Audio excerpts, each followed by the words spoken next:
Binal of America. Binal of America. Binal of America. Binal of America. Binal of America. Binal of America. Binal of America. Binal of America. Binal of America. Binal of America. Binal of America. Binal of America. Binal of America. Binal of America. Woo! Audio.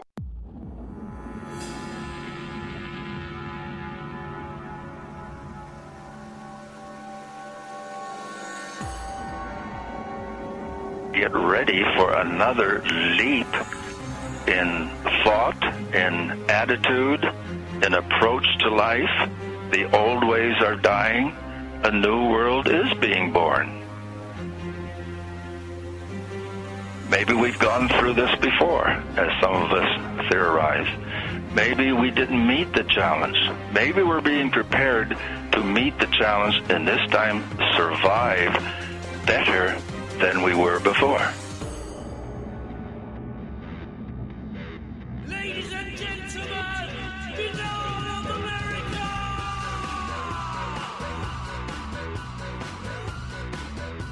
Those of us who are truly committed and devoted to this mission, we never get rich, but we are always given enough, just enough to sustain us.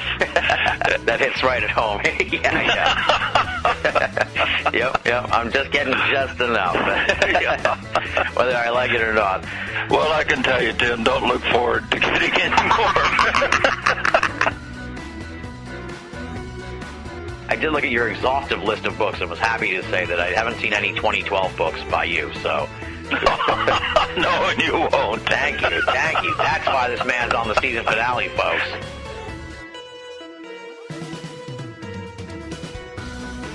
When you send me an email saying it's time again, I say, yes, I'd love to talk to Tim again because he knows what he's talking about. He knows the field. He respects the field. And now, ladies and gentlemen, Binal of America Audio, with your host, Tim Binal. What is going on, my friends? This is Tim Binal of BinalofAmerica.com with the season finale of BOA Audio Season 6.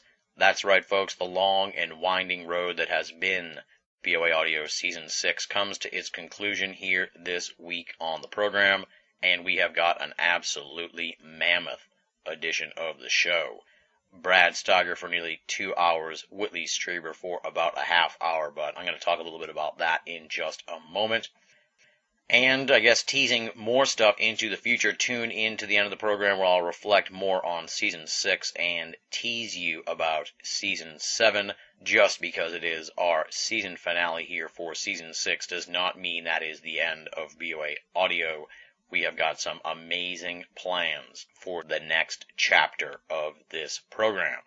Season 6 has been insane. It's lasted nearly 14 months. It has been comprised of hours upon hours of paranormal discussion, and of course it has been entirely free. How do we do that? That is thanks to the BOA Audio listeners who make donations.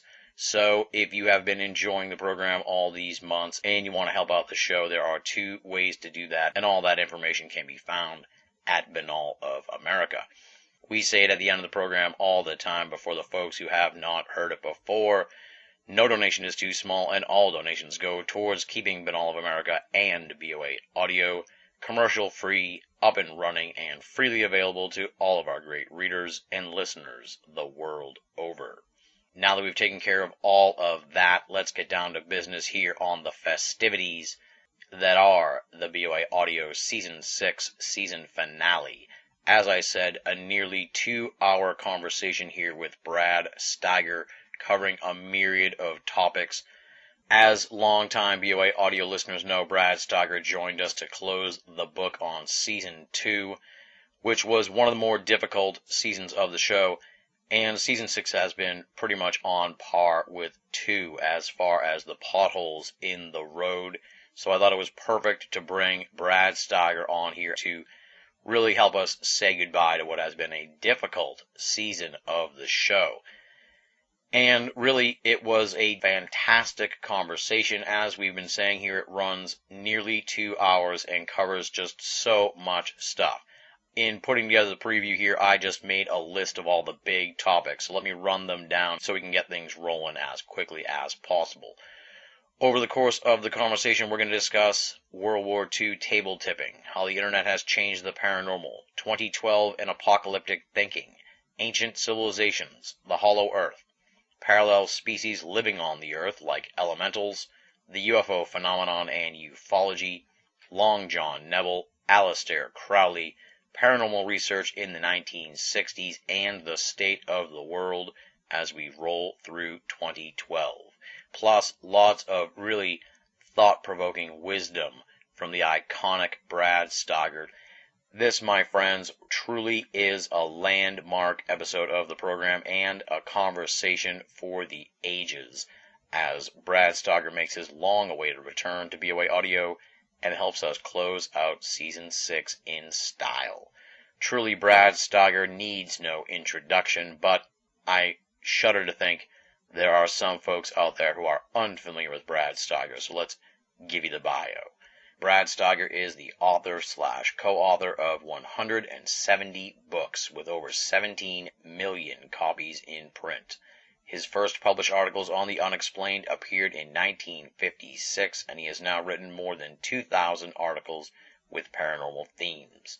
From 1970 to 1973, his weekly newspaper column, The Strange World of Brad Steiger, was carried domestically in over 80 newspapers and overseas from Bombay to Tokyo.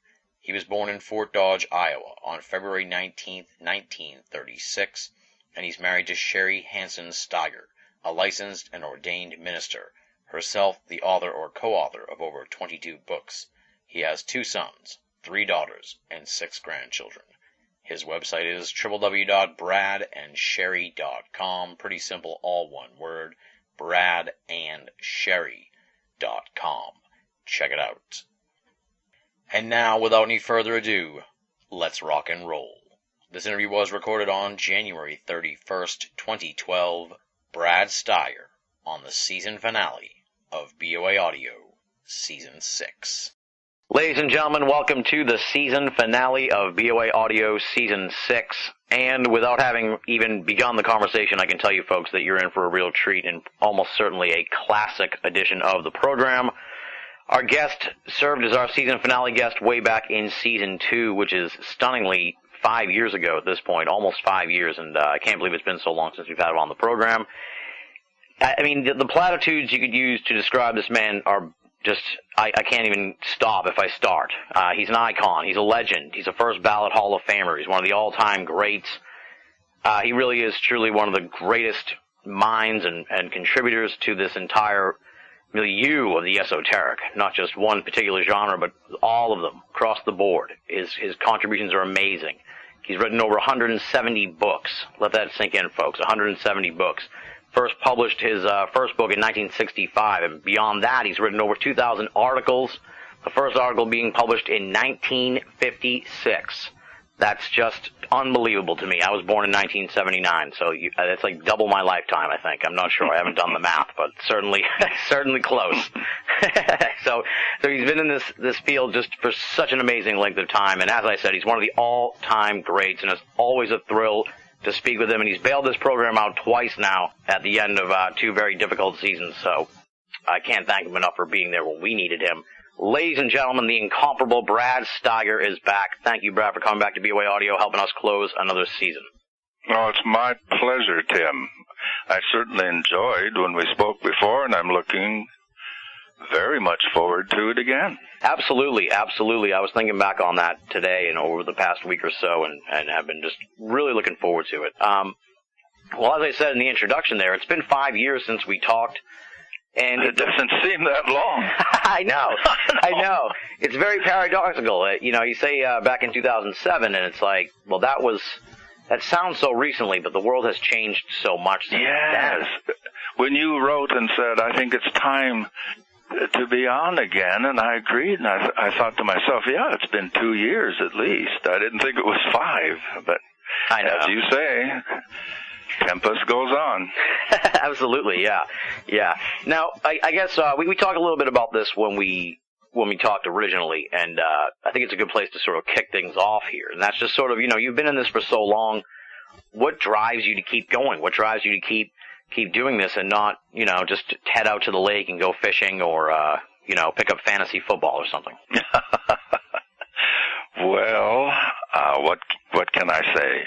Anything I say in an answer to that is going to sound kind of canned, I guess, but I'll have to say it anyway. It's what drives me. It's my life. It's my passion, and I really can't think of doing anything else. I really feel, a sense of mission, and I have felt this since a small child when I began, almost as far back as I can remember, having individual mystical experiences, and then having a near-death experience at 11, and I've just felt it's my mission. And I read something not terribly long ago that people who have a sense of mission, whether they're justified to have it or not is, another matter. Mm-hmm.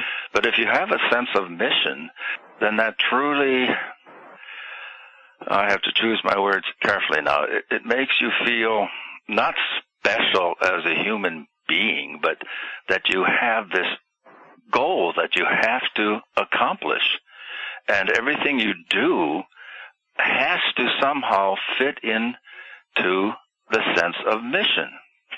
Now, fortunately, I'm married to a woman who has had that same sense of mission since she was a small girl.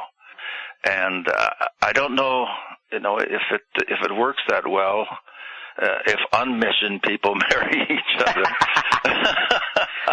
And anyway, that's it. It's a sense of mission. I just feel that's something I have to do, and fortunately, I love doing it. So it's from my perspective, it's the best of both worlds. And then, which I never thought would happen, to be able to not make a rich living at it, but enough to sustain. Someone in the field who had that sense of mission years ago, when we were kind of bemoaning, paying the bills and so forth that everyone has to deal with, he said, I think those of us who are truly committed and devoted to this mission, we never get rich, but we are always given enough, just enough to sustain us. and I think that is certainly true, because my colleagues in this field who are really devoted to it, it's the same with them. Yeah. They get just enough. Just enough. Yeah, that hits right at home. Yeah. Yep, I'm just getting just enough. Whether I like it or not. Well, I can tell you, Tim, don't look forward to getting any more. No, but I can tell from your work.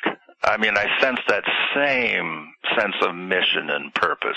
Surely, everything I read about you, and then your wonderful series of interviews that you do, I sense that same sense of mission, that if suddenly they said, gee, would you co-host for Jay Leno tonight? You'd say, no, I've got to record another Banal of America.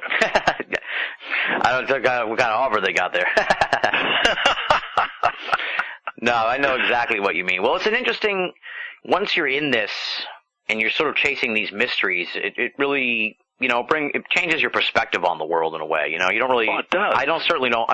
Obviously you have to worry about money and you have to worry about, the things that everybody else worries about, but you have a certain perspective about it where you realize you're just like a tiny speck of sand on a vast beach. Yes. Now, over the years, you've been really fortunate enough to see like this sort of rise and fall and emergence and sort of the ebb and flow of all these different fields, which I find kind of interesting. It's very compelling because, I was thinking about it when you first started. A lot of this stuff, it may have been going on beforehand, but it certainly hadn't burst onto the consciousness of people, like crop circles and cat mutilations and abductions and stuff like that. Right. So I guess just to jump off from there, where do you attribute sort of how these things just emerge? That's very interesting, and there's really, it's difficult to predict.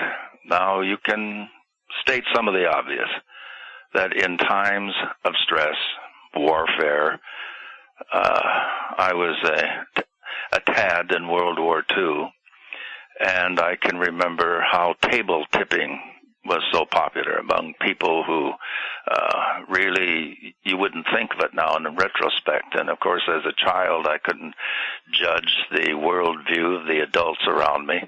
But as I grew older and I realized that some of these people, who are really evangelical Christians, were table tipping, which now probably evangelical Christians would say, what a terrible thing, that's satanic and so forth. Yeah. And maybe I should just explain what table tipping is, because I saw someone write, I think it was on my Facebook, someone mentioned table tipping, and someone said, what's table tipping? So maybe we should just mention this, where you sit around a card table, or any table, but generally card table is accessible to most families. Put your hands on the table, and then you say table up, table up, table up, and one corner begins to rise. And where I heard it, I heard the ladies sitting around the table, and I was a little saying, we haven't heard from, well, in my case it had to be my uncle, who was in Normandy invasion in Germany, and we hadn't heard for so long. And they would ask for information about him. Now, I'm sure table tipping was popular, as I said, all over America, from what I have learned since, and they were probably all doing the same.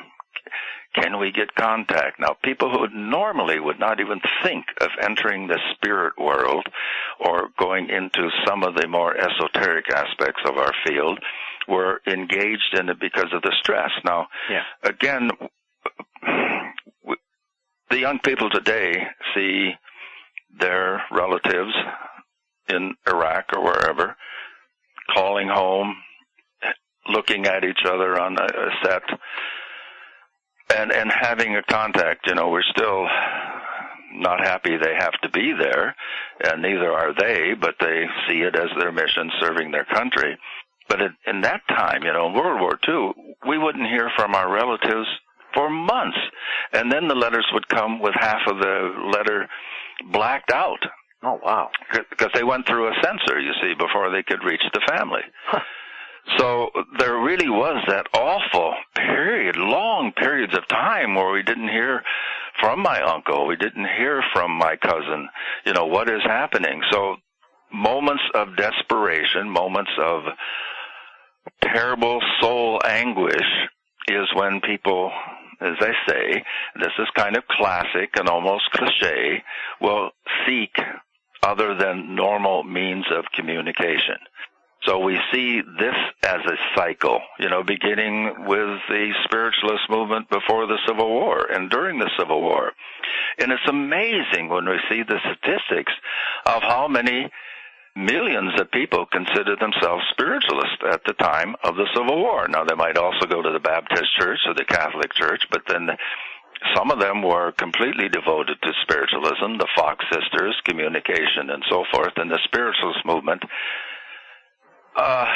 even though we have a great interest in the paranormal today, I don't think, and I haven't seen any recent figures, so I'm qualifying what I'm going to say, but I don't see that the spiritualist movement has risen that much, because in a sense, even though we call ourselves and we are, according to Europe and some of the other nations, we are a God-recognizing nation. I won't say God-fearing. Yeah. But on all statistics, the belief in God, we're not speaking of any denomination now, but belief in God, I see figures as high as 97% here in America. Now, but how do we then connect that with the fact that church going is diminishing? It's more freelance now. More people recognize God, and then you see statistics of angels, incredible percentage In England, for example, in the survey, more people believed in angels than believed in God. Oh, wow. So that recognition is now a one-on-one. We are freelance, if you will, in terms of our spirituality. It's almost like how, there's so many people now identify as independent instead of Republican or Democrat. Exactly. And it's the same way here. We believe in these ancient figures, but we're making it personal. We're saying, the Spirit moved me, or the Spirit touched me. And I suppose, again, this was an evolution many of us have gone through. Myself, coming from an evangelical background. And now, it's interesting. I go into a Christian bookstore, for example. Yeah. And I'll pick up one book, and I see me being quoted as evidence of life after death and spirituality. Then I pick up a book almost side by side, and there, of course, I'm an agent of Satan. But that, again, reflects the difference in attitudes. Okay, we're talking about cycles, and I think the cycle today is very much do it yourself, make your own connection. Now, part of that's good, and part of that's not so good.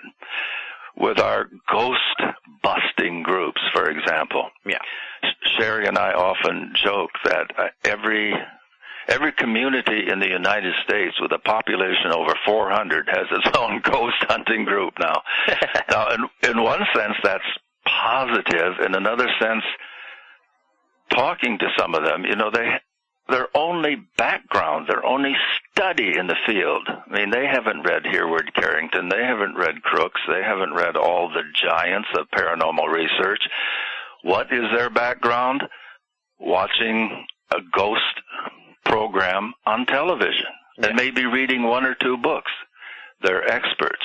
Well, we can all be experts in terms of our own mystical experiences, but I think what we have today is a glossing over, or not even a recognition of, study.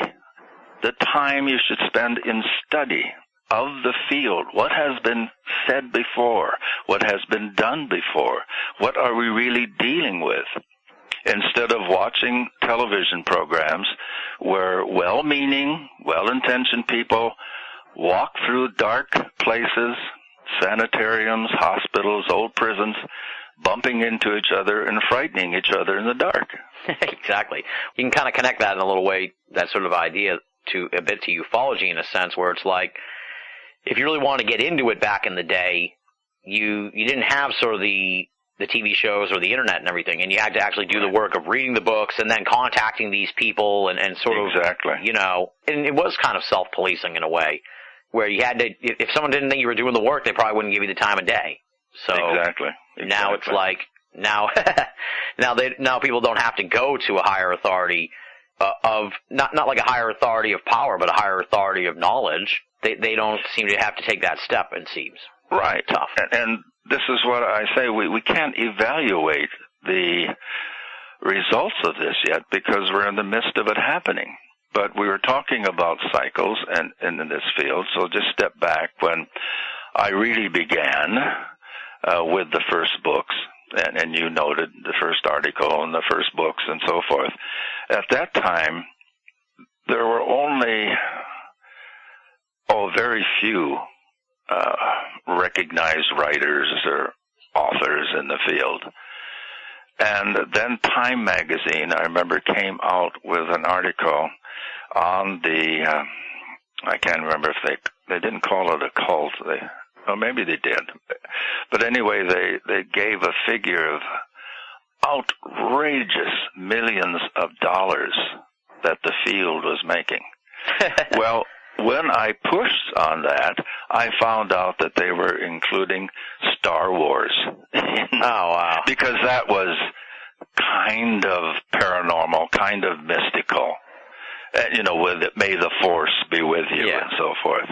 So they counted Star Wars, and they counted Close Encounters of the Third Kind, and so forth. So yes, it was a multi-million-dollar field, but Lucas and Spielberg weren't sharing with the rest of us. So those of us who were writing in the field, it has never been.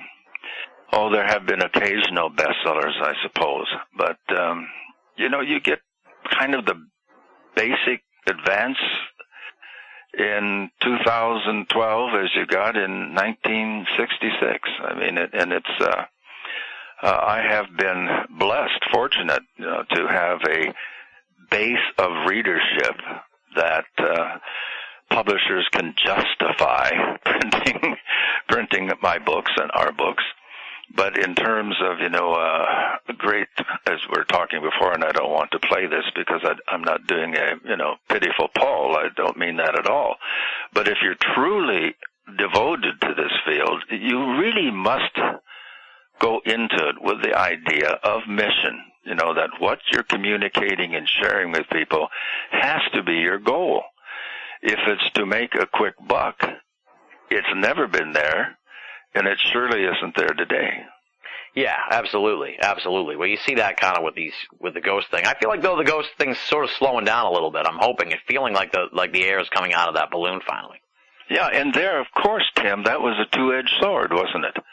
Because people would say to me, wow, your field or your field of interest is really catching on. That must be great for you. Well, TV and the Internet especially, has really diluted the emphasis on the field. That still doesn't indicate that people are going to go out and buy books.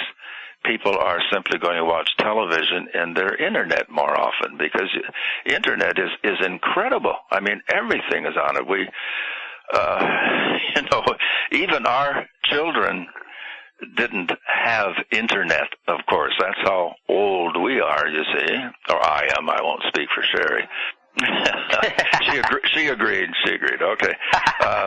But even our children, didn't have Internet. They didn't have any of this. And now our grandchildren, we see, and I'm not exaggerating, and I'm sure other parents and grandparents can verify it, 2 years old, and they're sitting there. Oh, yeah. They've just made a whole new transition. So, yes, this is part of our new age of technology, but how does it translate toward serious study, serious reading, serious research? I'm not accusing all of it of being superficial, please understand, but so much of it is. Oh, yeah, absolutely, yeah. Well, the good part is, for the people, like you said, it's double-edged sword also, too, for the people who have that sense of mission, they could have, their iPods could be full of programs like mine and other great programs where they are doing the research, you know what I mean? Right. It's good for them. But you brought up an interesting point that I had later in my notes, and I've skipped it up here ahead because it's a perfect segue, and that's something that's been troubling me lately, and I've talked about it with some other guests, and I'd love to get your thoughts on it because you've touched on it here, and that's just sort of this, frightening rise of technology at this point. And I'm not a Luddite by any means, but it's starting to trouble me. I finally got one of those smartphones this summer, and I can't put it down, and I was worrying about that before I got it, and it's like there's this merging of man and machine that I think at this point is almost past the tipping point, where I don't know if we could ever go back to being unplugged. Not unless there is the dystopian world that hits us, and we suddenly are back to caveman status. We can't go back. And as you said, you were frightened of it because you knew it would be intoxicating, and it is. Again, we have resisted the iPads and all of that, but, we know it's there. And something I didn't think I would ever do, but again, you have to blend.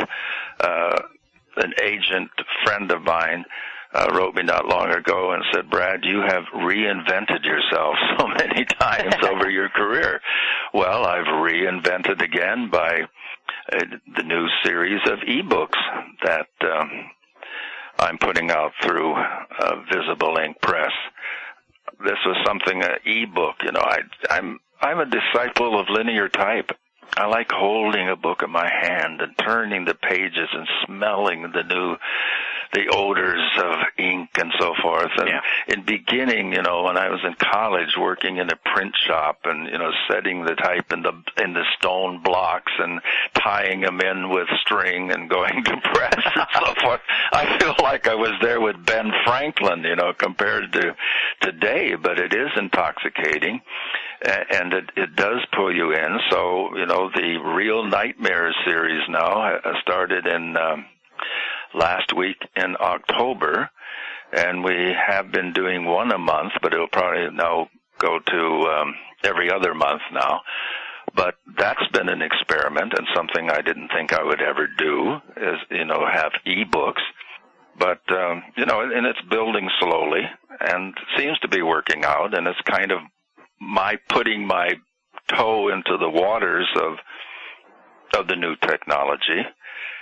And I think we have to recognize, we all have to in this field kind of reinvent ourselves and see how to reach people. If we really want to reach people and we're not just bathing our egos, then I think we have to keep up with what is today. And an excellent point, Tim, is you have a highly respected program, but this is one thing I've noticed where today anyone can write a book, through e-book. Yeah. And everyone, it seems, has a blog, has, a radio show through the internet. And there are the good ones and the respected ones, such as yours. And then, and I think it's wonderful people are getting into it, but, I probably get 6 a week, asking me to, and these may be wonderful people. I don't know who they are. I don't know what their background is, and trying to do, kind of check, well, what kind of program is it? We see it's, I click on it and we always hear Blog Talk Radio. You too can have, a program.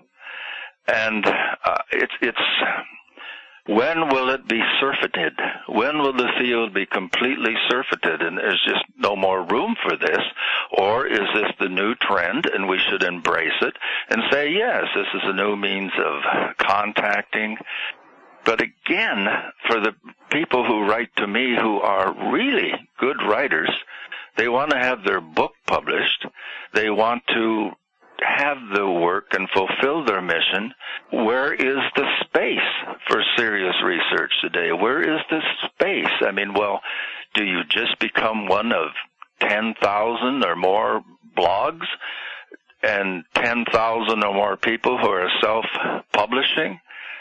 And again, I read those manuscripts and I say, now what is happening? Because you see this incredible sales that Amazon says they have. You look at the books, and again, hope I'm not sounding like an old curmudgeon here, but the syntax, the spelling, the grammar, they would never be published if it went through, a royalty publisher. Yeah. I mean, an editor would have had fits. But people are reading it. They're obviously embracing it. They're understanding it. I don't know where or what is the future of this. I saw one writer made a comment in Time magazine that one day a person can have a bestseller if 15 members of his family buy the book. I mean, publishing, look at Amazon. I mean, they're just millions of books and so many of them are direct email. So you're talking about what is the future of the field, and it's very interesting, and it's encouraging on one hand because anyone can do it, but by the same token, then do we diffuse the research so much that it becomes meaningless, or it becomes simply one person's experience? Well, there's also sort of the possibility that this oversaturation, if you will, can lead to sort of the reduction of the taboo that's associated with the paranormal. Because I do kind of feel like that might be going on as well, where... That's the double-edged sword again, isn't it? Yeah, which we need. I mean, we need people to be more open and willing to look at this stuff. That seems to be the first step. Well, but you see, when you send me an email saying it's time again, I say, yes, I'd love to talk to Tim again because he knows what he's talking about. He knows the field. He respects the field. Can you imagine how I feel when I say, oh, do my, and I say, well, okay, I guess I can do the blog. And then they say, okay, Brad, tell us what it is you do. I think I am sacrificing time on my deadline to explain what I do. They even find you. yeah, or why, I suppose, they heard me on your program or some other program and say, gee, he sounds interesting. I don't really know what I've never read one of his books. I don't know what he's doing, but he sounded good on that program. I'll have him on mine, so. Well, it's a different time nowadays. It's troubling. I mean, like I said, this rise of technology really frightens me in a way, and it's.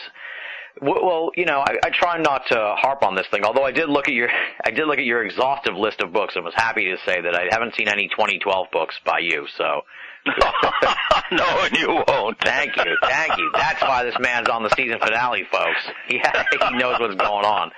But have you ever seen anything quite like this frenzy, if you will? I mean, around the whole 2012 thing. I'm personally not a big believer that anything of significance is going to happen, but it's like tremendously amazing to watch from the outside and see just how crazy it's become and just how crazy it's going to get, as we lead into the end of the year. And personally, as someone who really cares a lot about the esoteric, I know we're all going to be laughed at in 2013 for a little while when nothing happens, which is always disappointing because even though we're on the side of just thinking, no one's gonna give us credit for that. So, I think the mainstream's going to laugh at a lot of the paranormal community. But just in general, what do you think of this whole thing?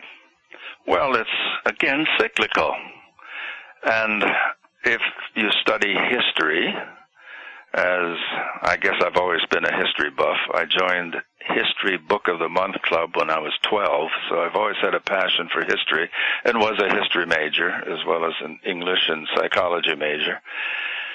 This is cyclical again, and surely, we had the same thing with, Y2K, is that at the end of a century, we have these thoughts that we are the final generation.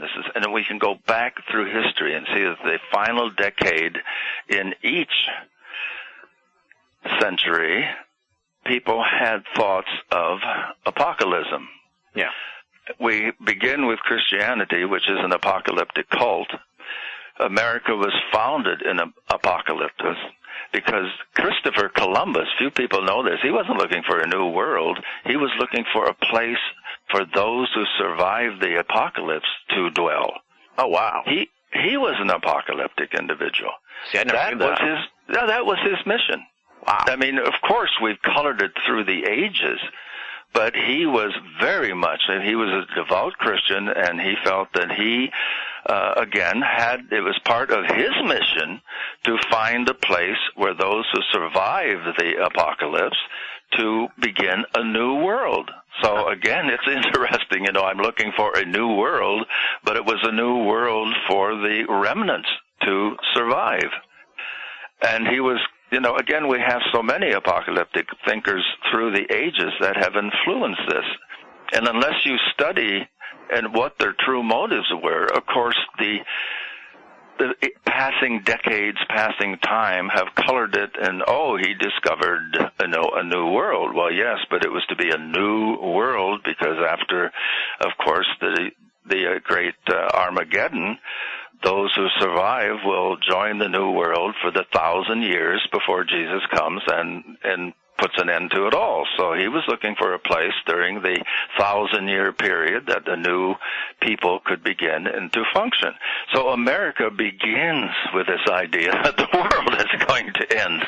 At the same time, we have the esoteric part of it, where America is to be the new Atlantis. Now, this comes from the various mystical groups in England. This is the new Atlantis, so people are going here to revive Atlantis and bring back the glory. So we have one aspect of our culture which is very futuristic and looking to the future and becoming then a golden age will begin in America as a golden age existed in Atlantis. And then we have the other part of us saying, oh, the world's going to end. This is the year it's going to end, 2012. Well, if you look at the Maya, and I saw an archaeologist, anthropologist jumping on everyone's case because it's not Mayan, it's Maya. It's Maya. So, okay, the Maya calendar then.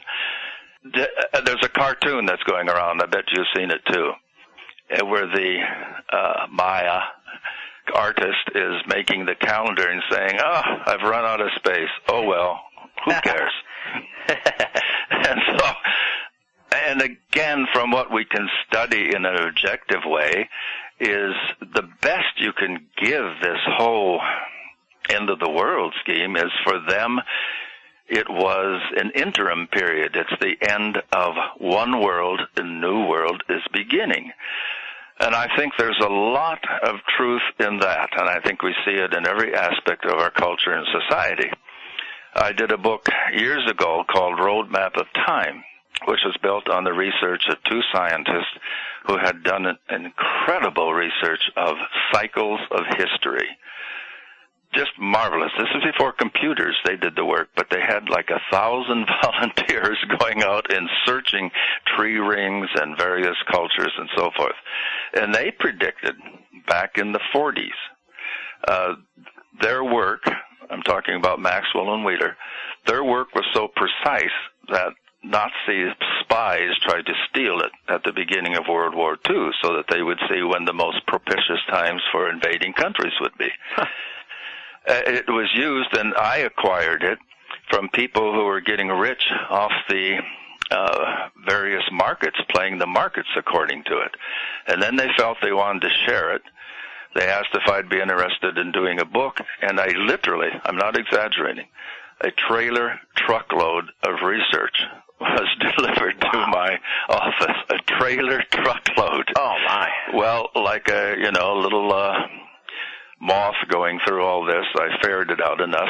Roadmap of Time, which instead of calling it Maxwell Wheeler Research, I thought Roadmap of Time was really a clever title. Yeah. It didn't do anything, really. The people who bought the book and understood it, loved it. A French scientific group adopted it and asked permission to use some of it, but in America it just fell flat. So now I see copies of the book are selling for several $100s on Amazon. But, yeah, I want to check this out. You should, get somebody, Patrick Weege, get on this, get this book out. Sounds interesting. Right. But at any rate, what we have there is approximately the same period of time, Tim. Yeah. And they stressed over and over that, yes, an old world is dying. But in about 1225, a new world is being born. Now, they, as I said, they wrote in the 30s and 40s. But they predicted, exactly the kind of unrest we're having with the Wall Street occupiers, the type of technology that would boost us so far, we would begin to completely crawl out of one sheath and shell and begin to move into a new world. So I've heard that repeatedly now, and of course the New World Order is supposed to be a mystical group that's seeking to enslave us and kill us off by the billions. But again, new world being born then, and that is probably, if you want to give any credence to the Maya calendar, that is perhaps the meaning there. Or maybe like the cartoonist said, they just ran out of space, so it ended there. Yeah. You said something that really kind of made me think, and when you're talking about the discovery of America, and it's just, you can kind of make the connection to the paranormal in a sense, where it's like, I know that obviously the Native Americans were there, and, the Vikings discovered it before Columbus and everything, but like, if you look at the recorded history, I guess you could say, of Western culture. It's amazing and remarkable to think that we existed on this planet as a species for like 2,000 years in this history of, from America back to the Romans and the Greeks and all that, and never even knew that there was this massive continent right there on the planet. So, I mean, anytime, people in the mainstream, rebuff the paranormal, it's like, just go back to that. I mean, we existed on the planet for 1,000 years and didn't even know there was a continent there. It's right in front of our face. Right. This is, of course, one of my passions, as you know, worlds before our own. Yeah. And we have been stressing, I say we now, Sherry has the same feeling, we're emphasizing South America and as probably the cradle of civilization and going from west to east instead of vice versa, because in the recent discoveries, the recent cities that have been uncovered, and I'm always rejoicing when I saw Thor Heyerdahl before he passed, because he's allegedly I'm a cousin of Thor Heyerdahl's. Maybe that's where the Viking spirit of adventure comes in me. But at any rate, the cities that he discovered, as I said, recently before he passed, and some of the other cities that have been discovered since, again, just betoken just a vast civilization, a vast world that existed. Now, whether it was prior or simultaneous, maybe this, again, worlds before our own, just indicates my belief, and I have to say belief, don't have absolute proof yet, that there was a vast global civilization before we talk about Egyptians and talk about Persians and talk about all the other ancient civilizations. And then some of the incredible, I mean, when this one lake dried in Russia not long ago, they discovered a city that would have been, as they said, the equal of Athens. Oh, wow. And they don't have a complete history. I wrote an article about it and received an email from someone who, at a major university here, who was a part of the dig, and he cautioned me, to let them continue research before I write too much about it, though I was, of course, remarkably and understandably enthusiastic about such a discovery. But we're finding these, and we're finding them in Asia. And we're finding, I predicted in that book, and it's always been one of my predictions, that there were at least 5 hominid cultures going at the same time, that Neanderthal, well, there'd be 2 of them, and Homo sapiens were walking around. And now we have that. We're up to 5, with the Deniscian culture, which we found in Siberia, because that's another cousin species. I suppose we should say cousin. They aren't quite the same as ours, but like with Neanderthal, 90%, 98% of the DNA, they shared with Homo sapiens. So, and it is apparent, though they've argued this back and forth, did we interbreed with Neanderthal? Now I think the evidence is quite clear, which I have believed from the beginning, that yes, indeed we did. And now we recognize that, 98% of our DNA is identical. So, and what did they do? Did they have a culture? Did they do paint? Did they sing? Did they dance? And we're getting more evidence that indeed they did. There's an article in New Scientist just this week, think like a Neanderthal. And you see, as best we can piece together, that and we found, not recently, this cave underwater, where people who, first discovered it, so we don't know how many discovered it before, because initially the big expedition, they all drowned because they couldn't find their way out. They were diving. Wow. And now it's been looked into, and it's just incredible. It's the artwork, the quality of the artwork. It's in a cave underwater, so obviously it won't be open to tourism very soon. Because, the paintings, the carbon dioxide that people have released have become affecting the painting in the caves in France. So we do have to be cautious with these incredible treasures that we're finding every year. Absolutely, yeah. And you raise an interesting point in that, It just seems like it's so hard to change the orthodoxy of stuff like of the idea that there was an advanced race on Earth before we know, if you will, and it just seems. But do you think that you always hear these stories where it's like you get them at the bar after a couple beers and they'll open up. Like, do you think that it seems like this is intentionally suppressed, this whole idea, and not just the alternative history, but just like all of this, the whole paranormal is all suppressed, and you wonder why it is, and how much of the 1%, if you will, actually know or think or care about it and use it to their advantage at the same time as suppressing it for the rest of us? That is a very big question, and one I have labored over. Now, when I wrote Mysteries of Time and Space, in which I had much of this information, and it's probably been one of my most popular books, turned a lot of people on. Then I followed up with Worlds Before Our Own. A young archaeologist friend of mine said, the things I could tell you about, but he said, I won't want to lose my tenure. Yeah. And I've had that said to me so often. Wow, the things I could tell you about. And I'd say, tell me.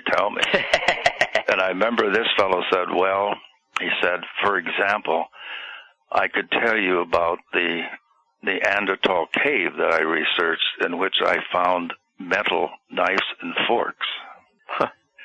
Now, these are people who are supposed to be just globbing down high-quality protein from wild animals they were fighting against all the time. Yeah. No, I don't think we probably meant that literally, like the fine set of silverware. but at least rudimentary, that they were, cutting their food and a level of civilization at any rate. Unless, then someone will say, well, what about time travel? Well, I don't think we need to get into time travel. That is such a romantic concept, and I never miss seeing a time travel movie, but I've never seen one that works. I've never seen one that really works. We bring up the grandfather paradox, I think, every time, is that, how could you really go back and there's that great story, I think maybe Bradbury wrote it, but whomever did, I think it's a great story, where they go back to hunt dinosaurs. Have you ever read this? They go back in time to hunt dinosaurs. They have millionaires, the 1% get paid, extravagant figure, they go back. But they're given the strict order, don't step off the track. We have carefully marked the track where you stay on it. You can't get off. Yeah.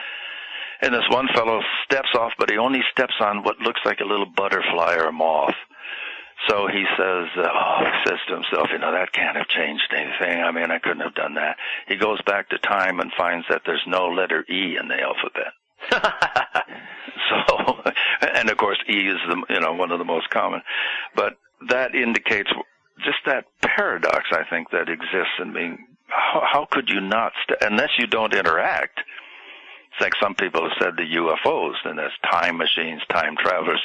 That's why they don't land. Of course, there's a whole mass of literature and personal accounts of people who have had, so they claim, interaction with aliens. Yeah.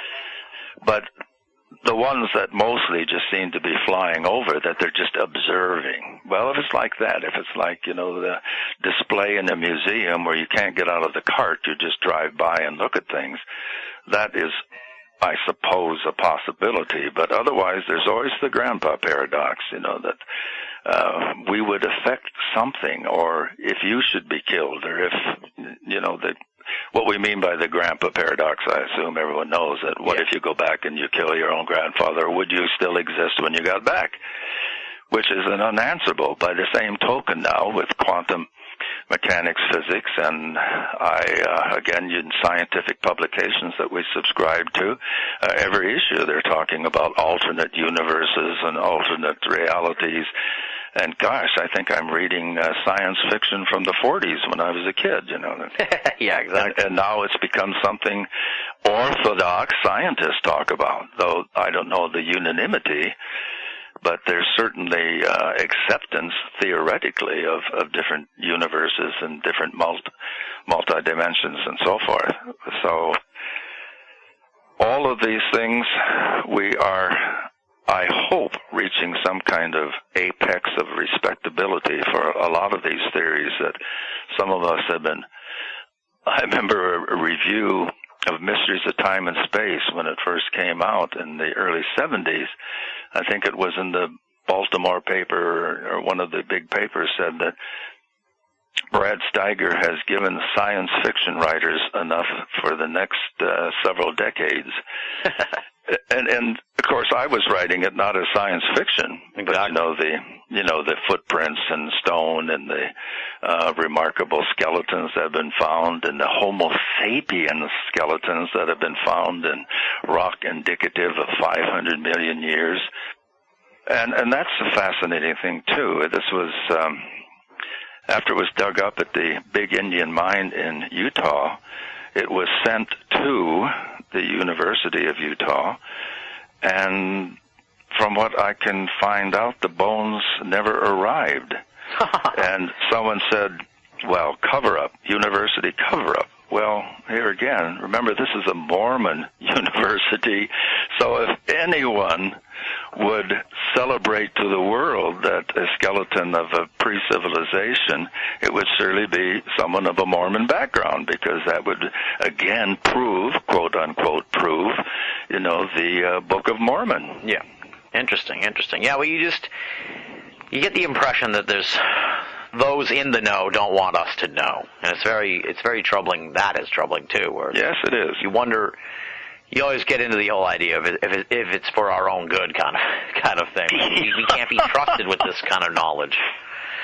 Ever since we're children, haven't we hated that phrase? It's for your own good. Exactly, yeah. Now, maybe when we were 5, we couldn't decide what we wanted for our own good, but I think we can as we mature. I'd like to think so. And when we first kind of started, we were talking about the sort of the ebb and flow of these fields and stuff, and coming off of what we've been talking about just now, it's pretty gratifying, at least in my eyes, because I remember getting into this about 9-10 years ago at this point, and one of the first books I read was on Bigfoot, and that was really still very marginalized. But nowadays, it seems like cryptozoology is like the closest thing in the paranormal community to being a field that's ready to leave the paranormal community and almost gain sort of a subsection of the mainstream science, if you will. I feel like it's almost like the breakout field that we've seen in the last few years. It could be, and it certainly have many devoted people now. Lauren Coleman is one of my oldest friends in the field, and he certainly has not lost the faith. In fact, he's stronger than ever. I have mixed feelings about Bigfoot because of my own experiences, and how else do we really judge things in the final analysis other than our own experience of pursuing it so often, and just having him cornered, because when you're in the woods of California and some of the vast spaces, but when you're here in the Midwest, there are vast amounts of untilled acres, of course, and there are spots of woods, but they're spots. And when you've got something cornered and you've got 25, 30 men, and you've had the scat, you've analyzed the droppings, and they've been losing cattle, and the cattle have been ripped apart, their heads torn off and partially eaten, and then the remains left or scattered into the woods. And where does it go? I mean, when you've got a patch of woods surrounded by that many individuals. So, did you ever see the creature? I've never seen just the hair and the footprint and the remaining. I've never seen him myself. No, I've certainly, not to my chagrin, as I'm saying. I mean, and then I've had a lot of friends who are in special forces. And we set out, or they've set out, and they've camped, and, we check in, and they've heard him, they've got the footprints, they've shown me in great excitement.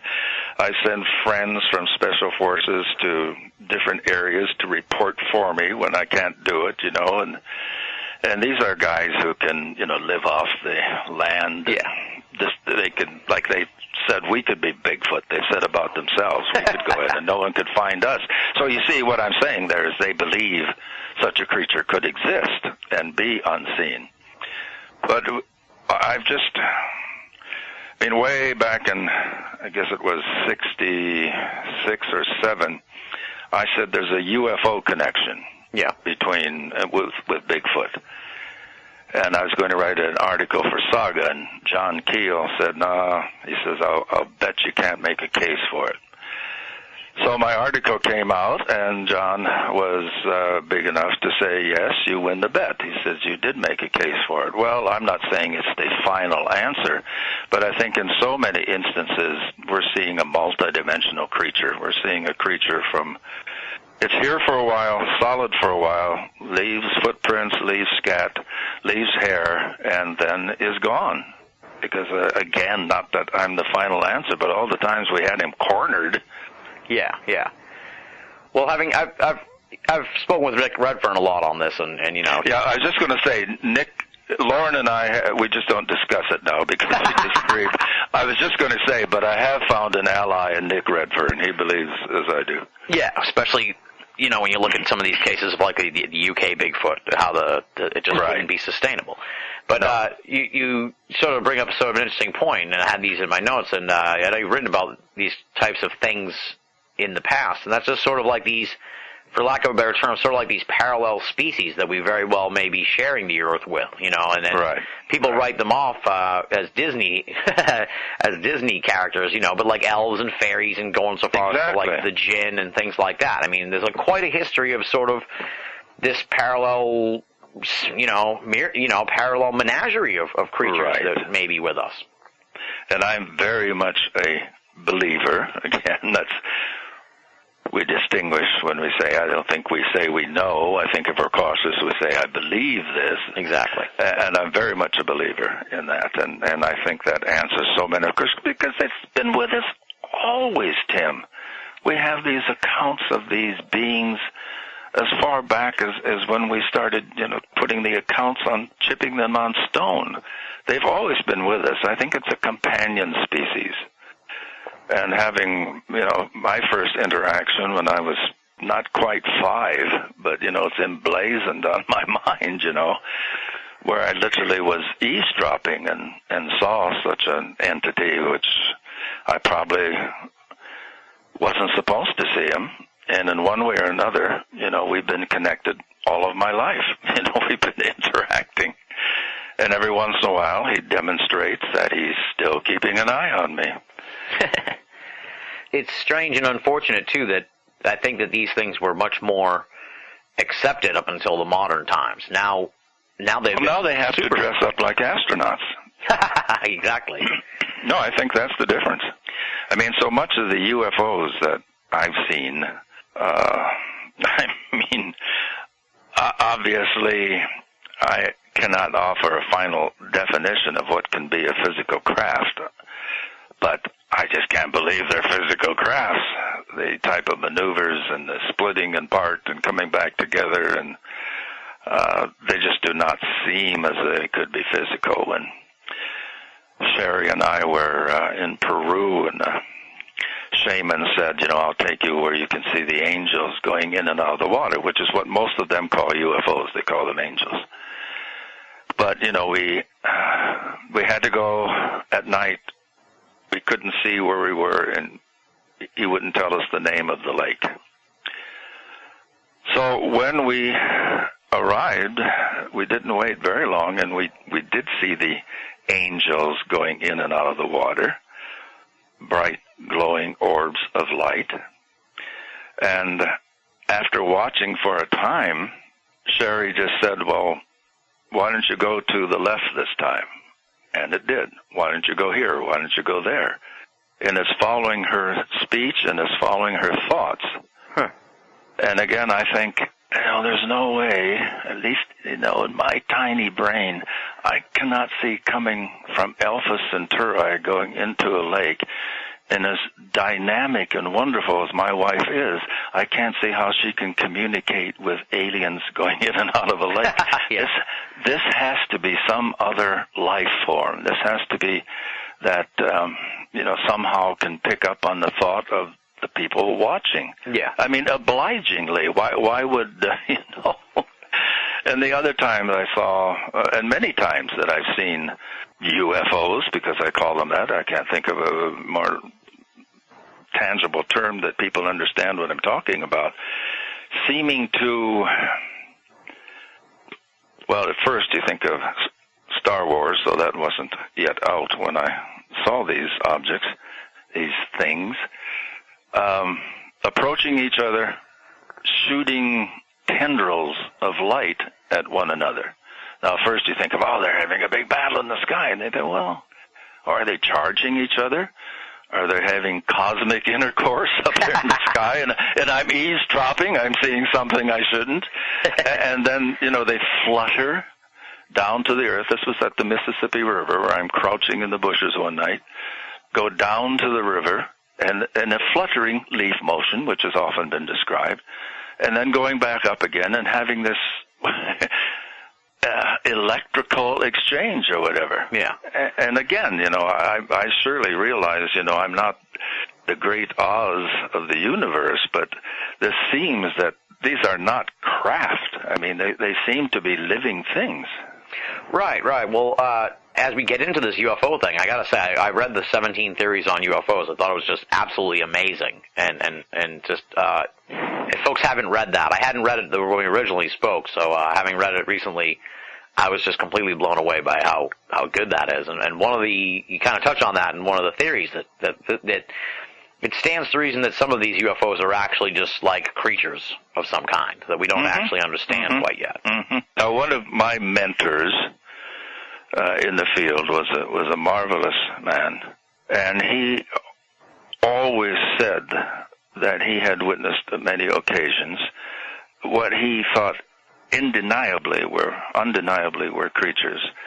And he saw once very, very dramatic where he saw this interesting cloud moving across the sky.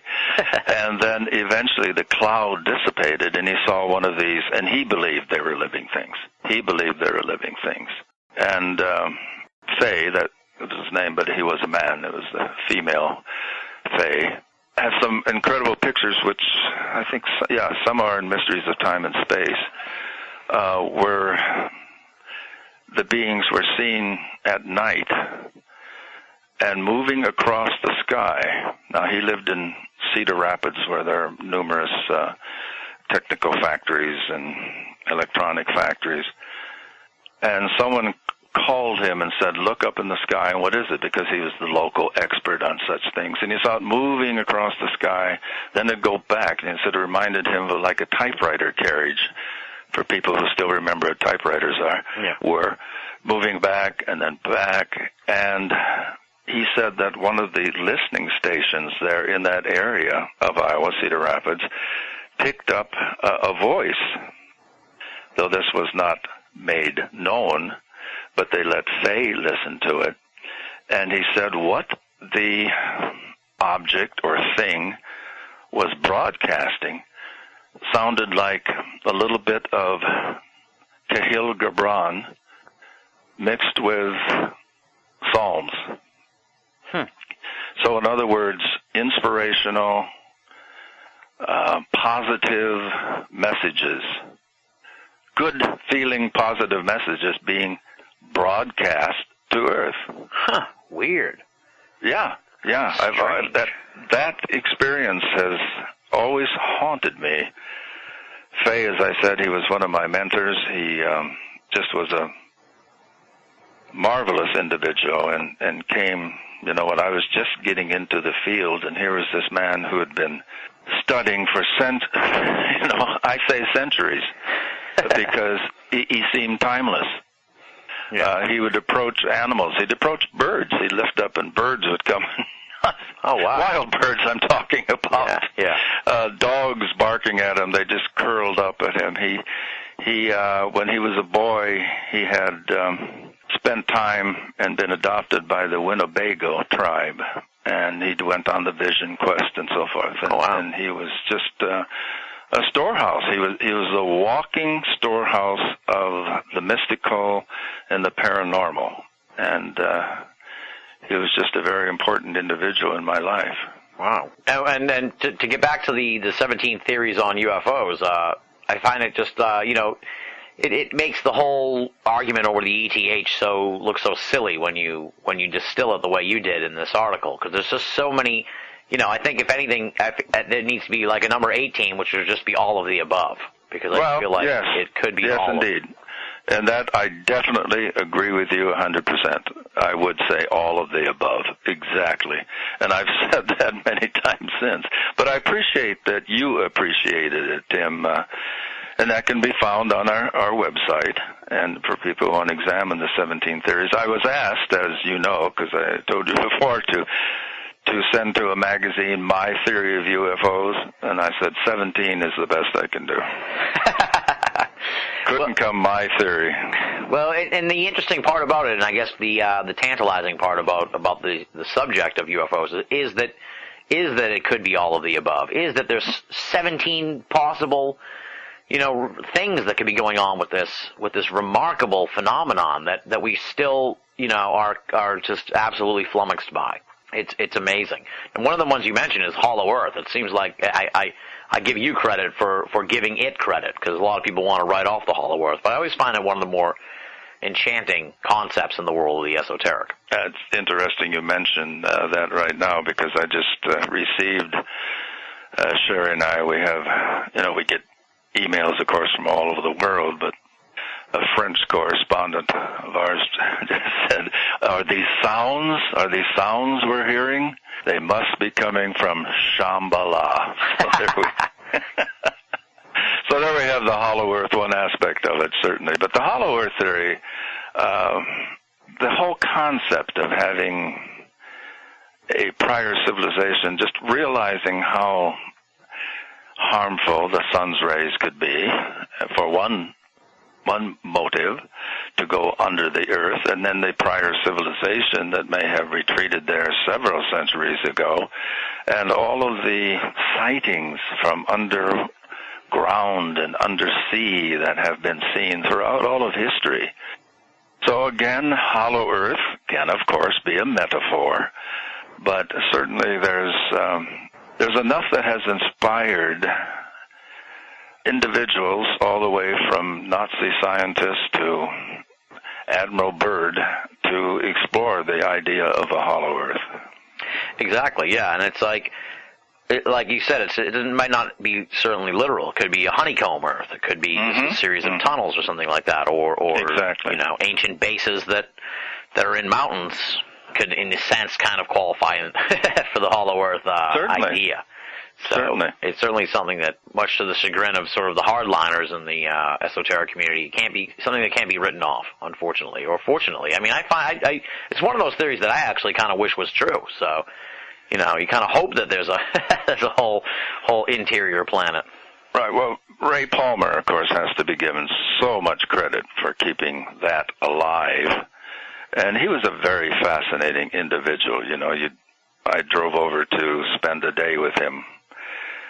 And, when you first meet him, because he with Fay and Mary Clark, Fate magazine remains of their fine work, and Phyllis Galdy's doing a good job keeping it alive. But he and the Clarks started Fate magazine, and then Palmer left. He was with Ziff Davis, may not mean much to people today, but it was one of the big distributors of magazines. And he was the Amazing Stories and several other publications. And the Hollow Earth, of course, came to him as a novel. And then he said, well, let's rewrite it, rework it. And then, of course, we had the whole mystery of the Hollow Earth, which they kept going for many years. But when you'd meet Ray, he had, I think it was a congenital situation, but he was a little person, And of course, you're reading all about the UFOs and the grays being smallish entities. And then he was sitting up on a platform at his desk. And when he came down to say hello, of course, here's this guy, a little over 3 feet tall coming down. And just the expression on my face, and I'm sure everyone's, he said, yes, I know, I look like an E.T. pilot. So, but he kept alive so much of the whole esoterica that we who were young when he was producing a prodigious amount of material owe him an enormous debt. Yeah. And so certainly corresponding with him and talking to him on the phone until the time of his death, he had an enormous amount of riches. And of course, he was the first to have the cover of the flying saucers and the original sighting, and that cover of the sighting on Mount Rainier, of course, has become a classic. And he was really the one that gave that whole incident that began flying saucers, quote unquote, which is what we called them in the day. They weren't UFOs; they were flying saucers. That's right. He really, in many ways, gets the credit for originating the great interest, the enormous interest in UFOs, flying saucers. But he dealt with all esoterica. All the subjects were at his command. Well, that's the great thing I really love about you, and I have sort of patterned my work after guys like you and Nick Redfern and stuff, and it's to sort of, keep your finger in all the different pies, because that's the only way we're really going to get to the bottom of this stuff. Because it's the same. You can't separate it. I can remember having lunch with Hans Holzer, and he was saying, you write about both, Brad, UFOs and ghosts. But he says, I'm just convinced that UFO are ghosts. And at the time I said, well, that's interesting, Hans. I think that may be true in some cases. Now I have to, and I've told Alexandra, his daughter, now I kind of have swung over to what your dad was saying. I think in many great number of cases, we're really seeing the same type of phenomena. We're really seeing kind of a spirit level or a multidimensional aspect of. That's why we can't separate UFOs from the paranormal. Now, of course, there are people in the UFO field who revile my name rigorously, and always have since when I wrote the first book, Strangers from the Skies, in '66. Okay, I will be fully admitting this was based on research and some interviews with individuals. It was primarily just research. Well, then, after that book became, it was on the paperback bestseller list in 2 weeks because it was perfect timing. That's when J. Allen Hynek was quoted or misquoted, however you want to say it, as saying the Michigan lights were swamp gas. And as he tried to clarify, probably the rest of his life, what he was really saying, that made all the papers. So it was timing. And just then my book comes out. So everyone flying saucers were in the air. They're on the mind they were the zeitgeist of the time. Yeah. So that book just, sold off and really established me as a UFO writer, but much to the chagrin of most of the flying saucer groups, because I'm the guy who writes about ghosts and weird things. Well, as I then thought, well, I'm really going to get into this, and I got so many letters, and I literally then traveled through most of I think eventually all of them, the states, and most of the provinces of Canada, talking to contactees. And as I heard story after story, I thought, okay, now this is long before Internet, and there aren't shows on all the channels because there aren't channels other than the alphabet networks. So if I'm talking to a woman in Illinois and then talking to a man in Vancouver, Washington, within a few days, and they're telling me the same story, the same message from the occupants, I know they don't know each other. I've demonstrated that to my my acceptance. How can they be telling the same story, and why does it sound so much like the same information that I've been hearing from mediums in spiritualist camps? Yeah. Interesting. We've got to clean up the earth. We have to love one another. There's a dimensional shift coming for the entire human species. Those who are ready for it will raise their vibration. I mean, the same message. Yeah. And again, is this something you come from Alpha Centauri, or at that time it was Venus, of course. I say of course because this is our sister planet, and Mars, of course, was also a great favorite, Mars or Venus, because they're the closest planet, so why not? Exactly. Yeah. But is this something comes from wherever you want to designate, Mars, Venus, or Alpha Centauri? They come all the way and they tell us this? I mean, this is the same thing that we can hear depending on your denominational preference. You can hear church on Sunday morning, or you can sit in the spiritualist camp and you can hear Shooting Star, the spirit guide of the medium, telling the same message. So at that time I thought, well, there really is an interlap that cannot be denied. And then talking to the individuals who sighted UFOs on the ground, what message? And in spite of all the angry messages I got from fellow researchers that you're supposed to feel frightened, you're supposed to be run in terror, and you're supposed to, I would say the majority of people told me that when they saw the object on the ground, they felt peace. They felt a sense of well-being, and they then repeated the message, the entity, the cosmonaut, the UFOnaut told them, and it was basically that same message again. There's a great change coming for the human species. You're going to raise your level. You're going to go into another vibration and this dimension and so forth. And I thought, well, either they think, that we're all potential evangelists here on Earth, or they think that we're a bunch of louts and predators upon one another that we need to hear this spiritual message. But I thought, if it's take me to your leader, and we take him to the president, and the entity tells the president to prepare for a fifth dimensional shift for the species. But again, who can judge? Maybe they are. And that's why I wrote the book and the article, UFO Missionaries. Because is that what they are? Are they missionaries from another planet, thinking we're in such bad shape? And they might look at us and say we're such primitive, barbarian savages that's the message we need to hear.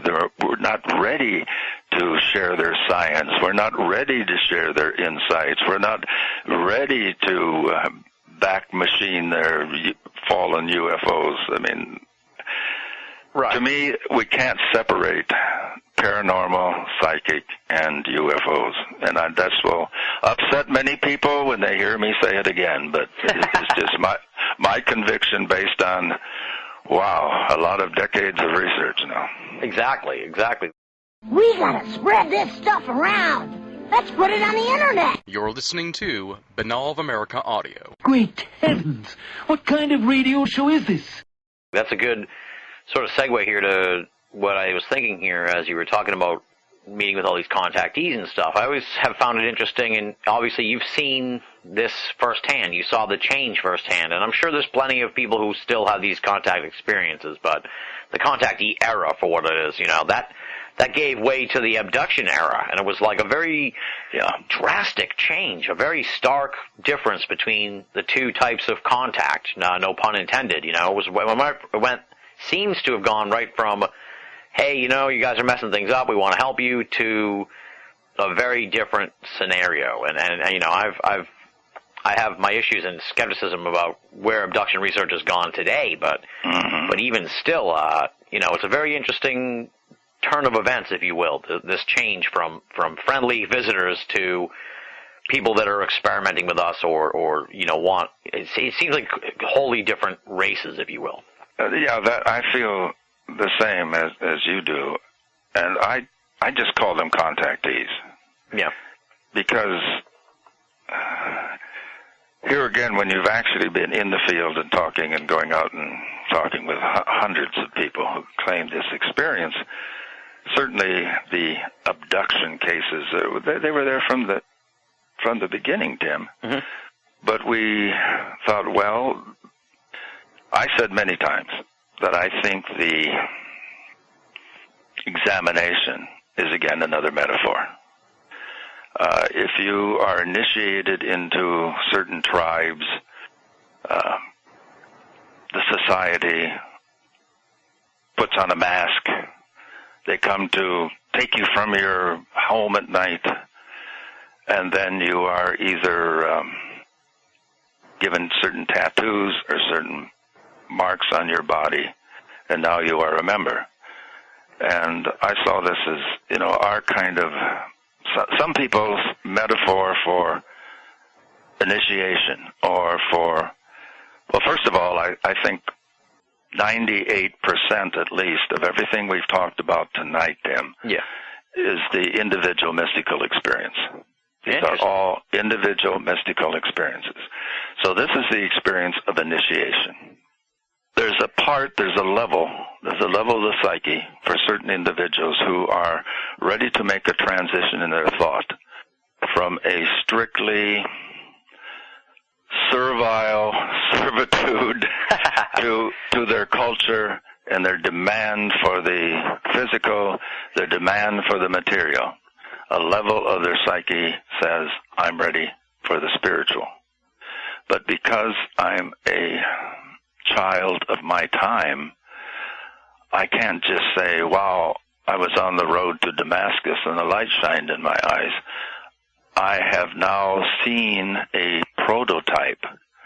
Certain researchers have shown this image of this strange-looking semi-reptilian creatures that come in the night and give you a physical.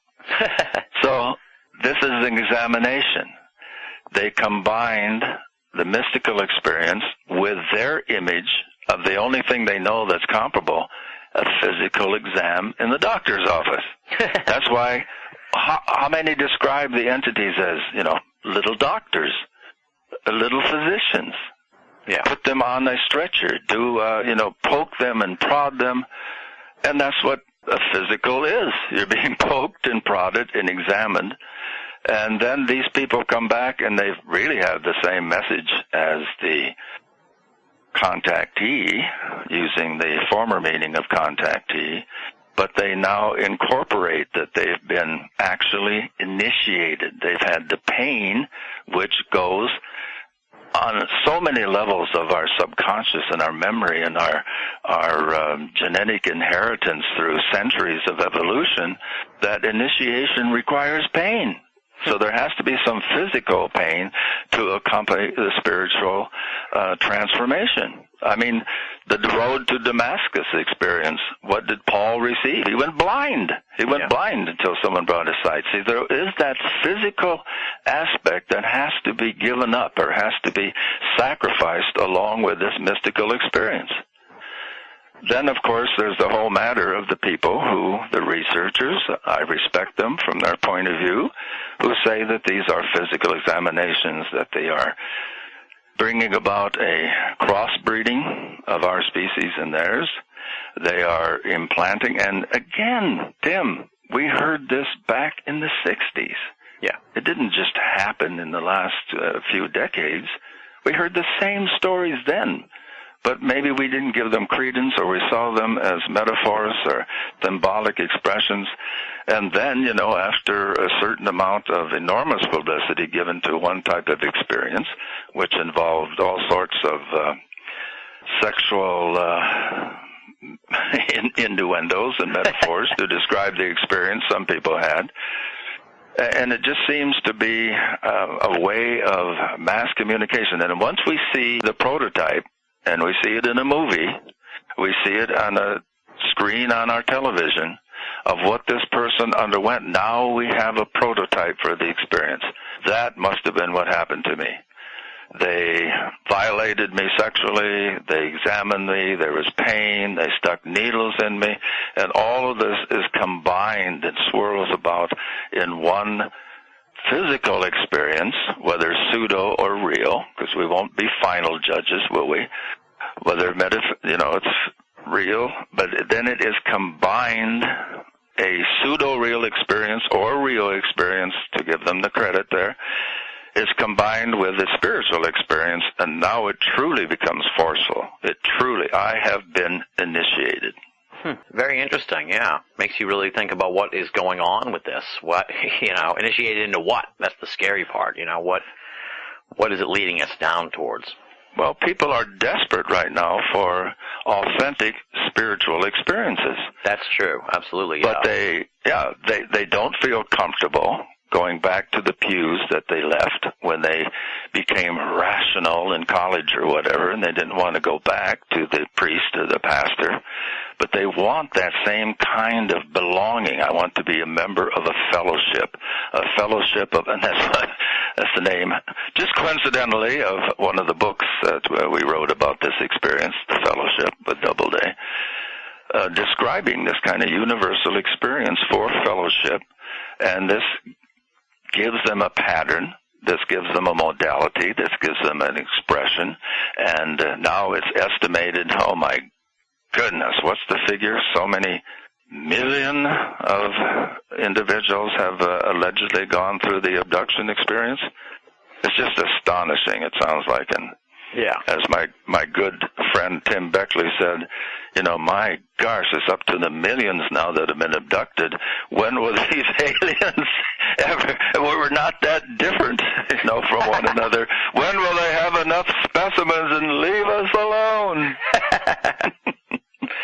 Yeah, it is interesting. You wonder what I've read a lot of Jacques Vallée, and he introduces a lot of sort of paradoxical questions, of why, what is behind these things? What is their motivation? Why are they?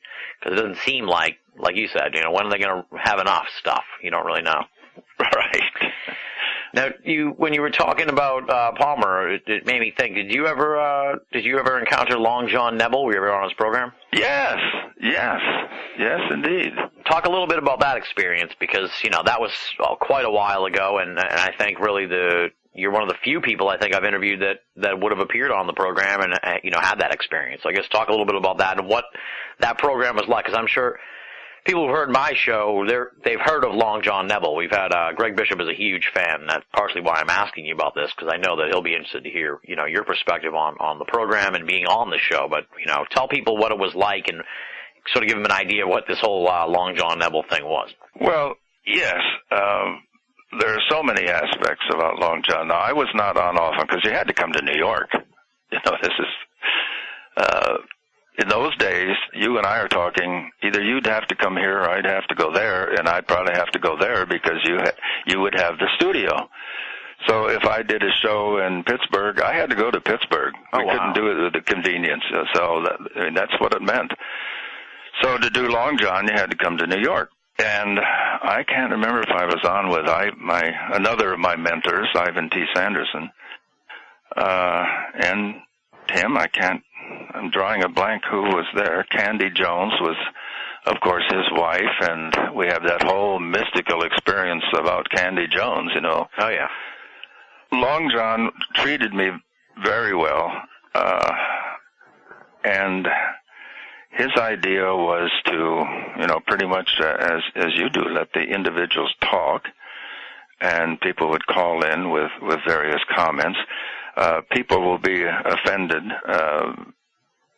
if they say, he was before Art Bell and he was before others who are given credit for this type of thing. And Art, of course, did a marvelous job, and so does George, and so does Jeff Rentz and Alan Handelman. They've all been in it for years, and they all do a magnificent job. Mm-hmm. But Long John was there first, and you sat around a large round table. It really was, you felt like you were the knight of the round table coming to the master of the nighttime airways. It would just be a free-flowing discussion. He would start it with a very topic, and I will always remember when he said to me, Brad Steiger, you have an open mind, but it's not so open that your brains won't fall out. And I've always cherished that, because that was early in my career. That was in '66 that I was on the program. And I was getting quite a bit of static at that time because this was not an uptime for the paranormal.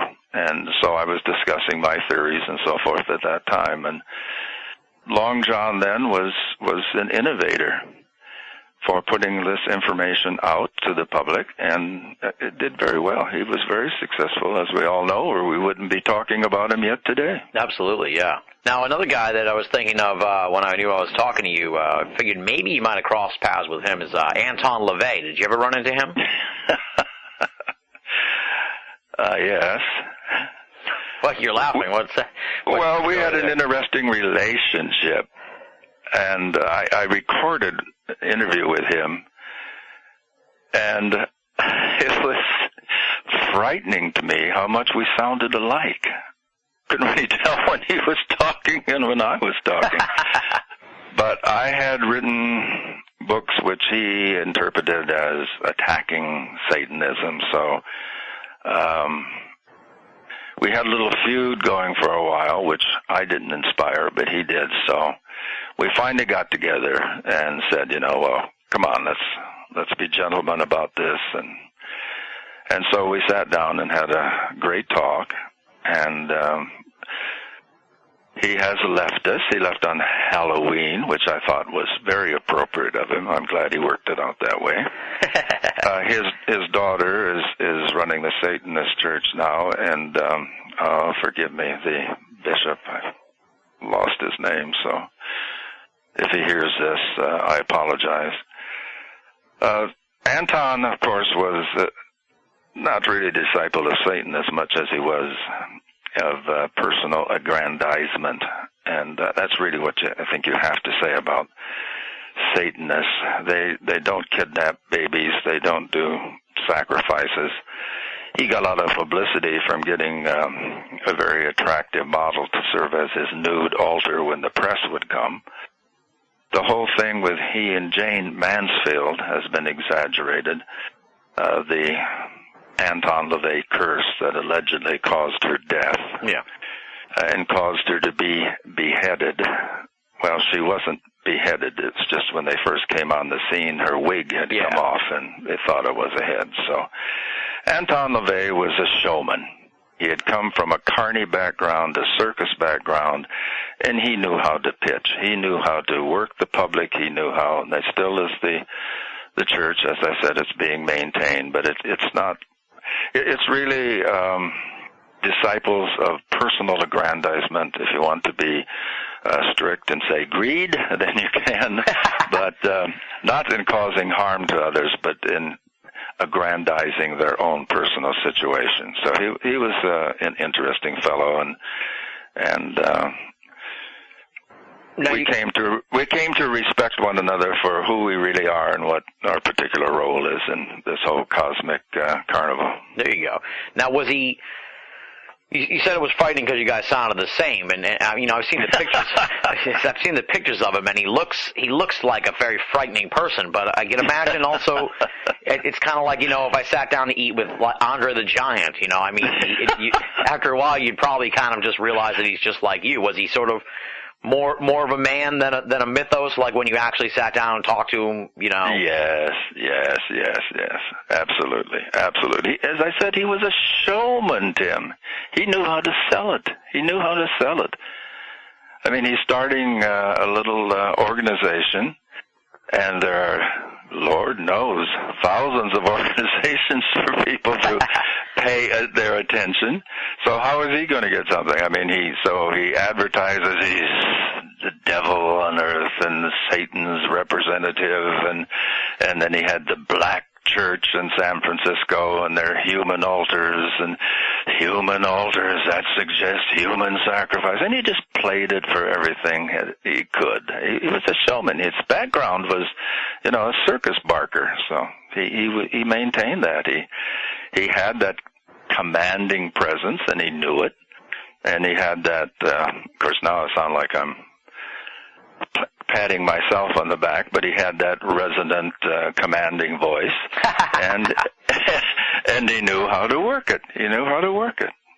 Very interesting, yeah. Well, it reminds me of the conversation we originally had, where you've been in this so long, you've sort of seen not just sort of like the change of the paranormal, but just sort of the change in how people feel about the paranormal. And, right. You know, it was I recall you saying that, you know, it was an exciting time, like in the 60s and stuff. And oh, it was. It's, have incredible nostalgia for that particular time because it was also new.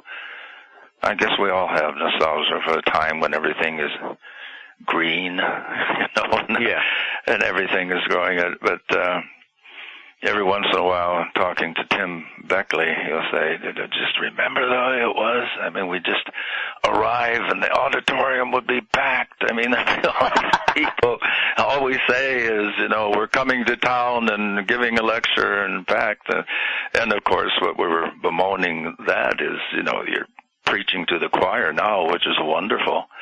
But I don't know how many go to universities and so forth, you know, and the auditorium would be packed with both professors and students. I don't think that would happen at all today because there's television and most of all the internet. So why should you pay $5, you know, and you can just click on your machine? Right. That's it's tough too, you know, you when you talk about that too, it makes you think. It's just like it's hard to, you know, and I know this is a loaded term, so forgive me, but it's hard to find fellow travelers nowadays, too, you know, when you're around people. It's like this whole paranormal community has become splintered in a sense by people on their computers, and, you know, there's still individual groups, you know, and let's not even talk about the ghost hunting groups, but there's still, like, you know, UFO organizations, but they're small, and it's becoming a less personalized field in a sense. Well, and then UFO groups, and this is one, from my perspective, I should always say, from my perspective, this is a truism. UFO groups spend more time fighting each other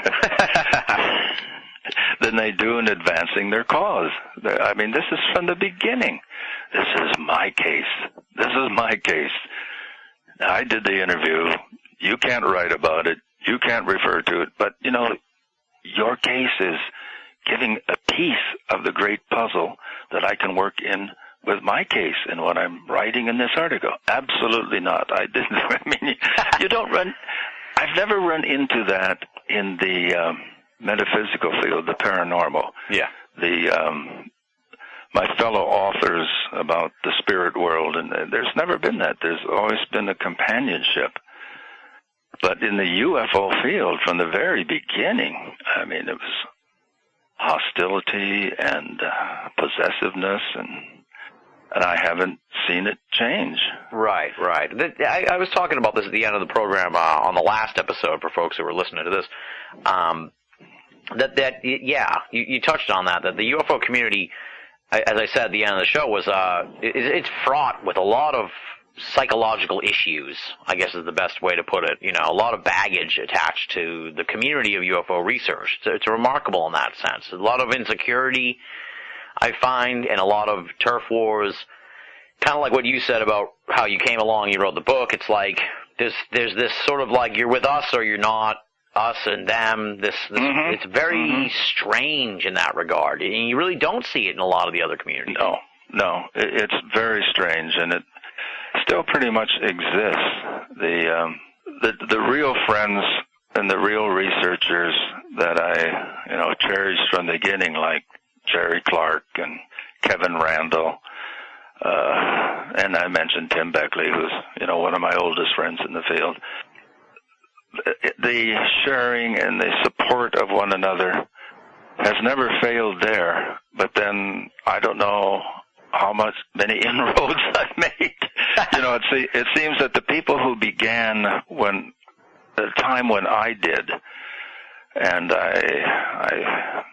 this is something I'm trying delicately to say,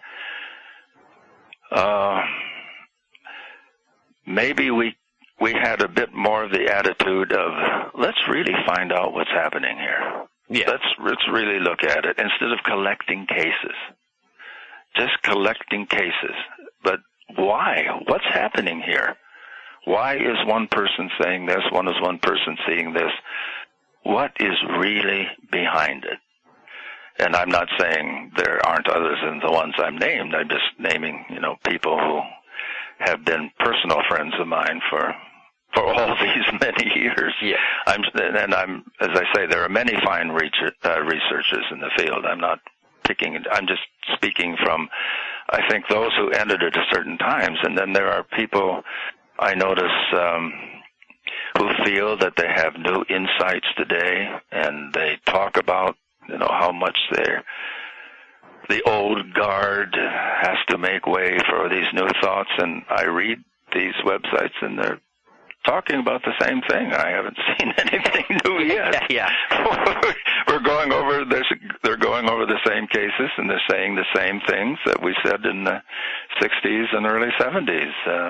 This is a field that, do you agree with me, Tim? I don't think ever really progresses, the UFO field. People have their pet theories, too many of them. They won't embrace or accept or incorporate anything else. They stay with it, hard line. And it doesn't advance. We're still basically collecting cases. I mean, it's still, there hasn't been. I'm in absolute agreement with you. The field has failed to evolve. Yes. And that's the difficult part. I think that has a lot to do with why we haven't gotten to the bottom of this, and along with, I think that there was a real chance there. And somehow it got blown. I've always likened it to, when the whole Blue Book thing, even though that was kind of PR, when the Condon thing shut it down, I kind of look at that era, that point, as sort of like the death of classic ufology, and really where we needed to keep going.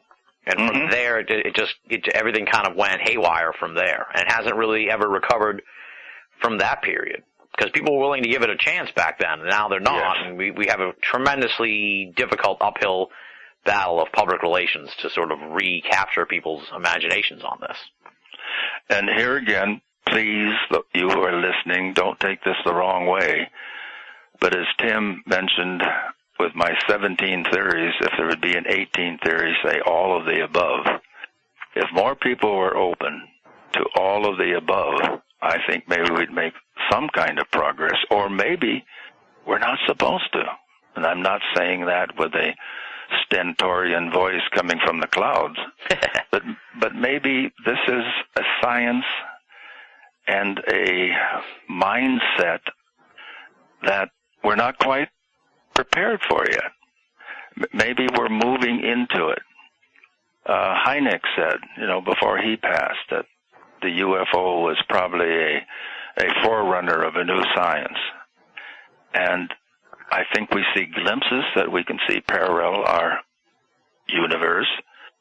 And I'm not talking about extraterrestrially now, but just our mindset, as we move from one paradigm to another. Maybe we get glimpses of it. Maybe we see little previews of it. Maybe none of us are ready to really understand and embrace it. Now, I just have always had the feeling, and Sherry, who, was Hynek's promotional director in the last years of his life, and she has the same feeling, thank goodness, or we'd be quarreling over it. And one shouldn't quarrel with one's spouse, but that whatever this mystery is, and it's the great mystery, I think it somehow affects us in every aspect of our lives. And maybe that's why we have a mental block, to really see clearly what we're dealing with. Yeah. That's deep. It absolutely, yeah. It runs the whole gamut. And the mental block, I think, is critical. I think you're right about that. That's the frustrating part about it. And I've talked about this with other people on the show, where it's like, people should care more about it. This is like the greatest story of all time. This is this should be exciting people beyond belief, but it just doesn't. And you can connect that to, just the suppression of it to the point where people have been given up, I think, too. I think that's part of it. Yeah, I think so. I think so. I really do. Because part of it's like that you talk to everyday people, and it seems like their general attitude is that the UFOs are real, the government's covering it up, and they're not going to tell us. And then that's it. There's no righteous indignation. There's no outrage. No. I agree. And you wonder what it would take, but I think that I feel like, you know, as we're sort of getting toward the end of this conversation, you know, I feel like we are in strange times. Something is afoot. I don't know what it is, but something is afoot. Absolutely. And just you're saying that because we say it so much to each other, Sherry and myself, I'm getting a shiver up my back when you say that, because I feel that intuitively, as you obviously do, and many, many others feel it. Something is going to happen. So in one sense, that message of the contactee, which in the fellowship I basically say is just, well, let me preface it slightly here. When the New Age phenomena really struck, that was a time when Sherry and I were out lecturing. We were on the circuit then. We were gone sometimes 3 weeks, at least 2 weeks, a month, every month. And people there would say, you know, I feel that something is about to take place. That really brought them. But they would say also, I used to be a devout Roman Catholic, but I left the church to join this New Age group. I used to be a solid Lutheran Baptist, fill in the blank, but I left to join this New Age group. Now, some people we'd maintain contact with, and that was before email. You know, so actually got letters from people following up, and then of course we've had the, you know, the Steiger questionnaire now for years. About 40,000 people from all over the world have filled that out, which is interesting. But at any rate, they would say, now I was this group, and I got disillusioned because it just turned into, well, maybe it wasn't Mother Mary and maybe it wasn't Jesus, but they took collection. There became an autocrat who was dictating to us, and we would be amused because what they did was exchange one regulated format of spiritual expression for another. Yeah. And there seems to be that pattern within us that we just keep replicating the old ways, desperately trying to make them new. But we fall back on the only patterns we know.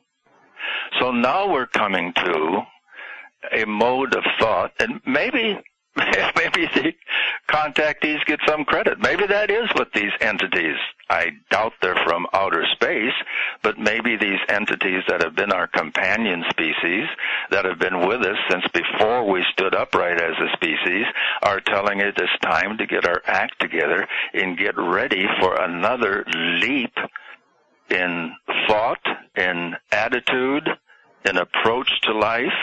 The old ways are dying. A new world is being born. And we are having, as with any birth, we're going through the birth pangs. And for most of our species, it hurts. There's a lot of pain because how can you leave behind the old that, no matter how ineffectual in some cases, has provided for you and provided sustenance in others? Now are we going to have to look at the new technology, for one thing, which is totally absorbing? Who can predict Space Odyssey? The computer there was as big as the whole darn ship. Yeah, exactly. I mean, and they say that the computers they used to put our first astronauts on the moon would now be in a laptop.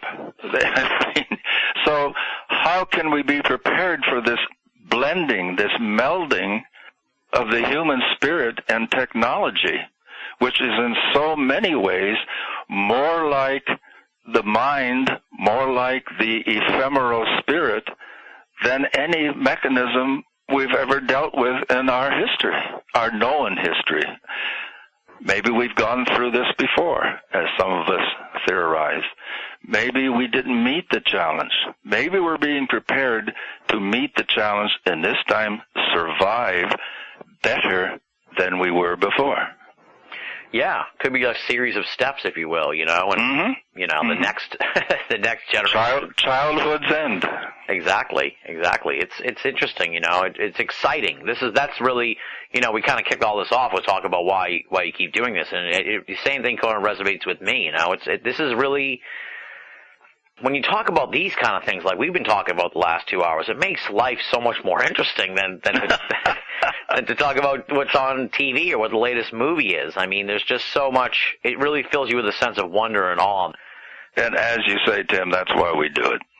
Yeah, That's really. why we do it. You said it very well. That's why we do it.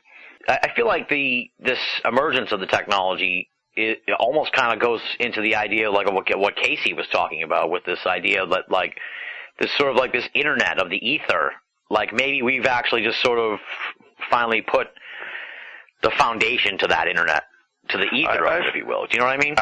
I think that I resonate very much with what you just said, and then in one way, that's what I was trying to say before. Well, and thank you for enriching my thought.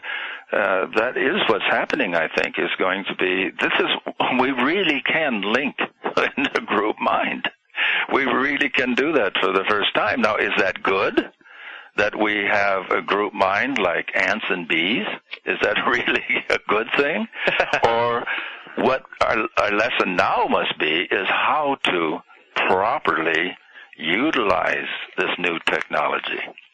How to really be good husbandmen as a species. How do we really take care of ourselves and embrace the new technology at the same time?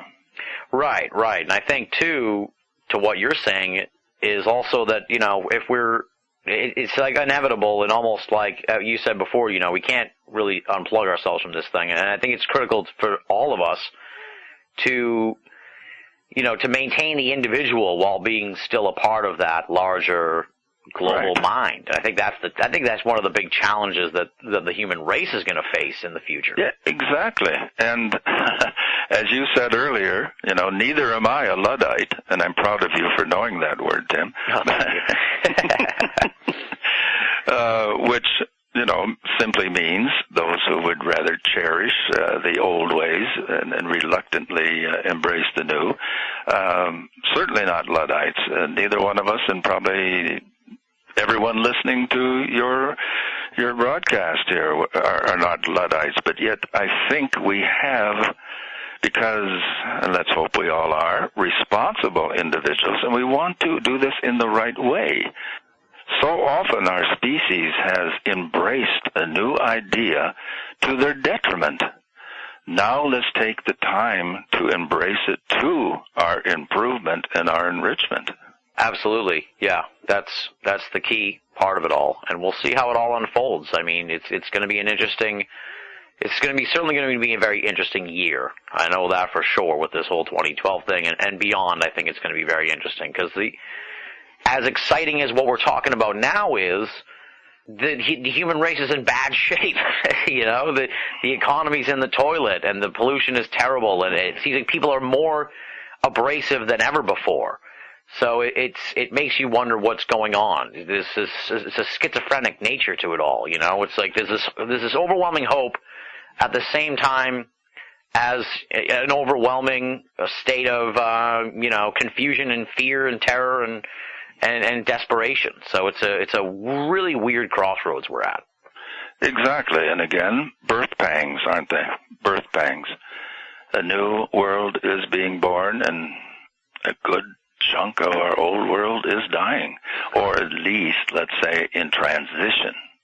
I like in transition better than dying. Yeah.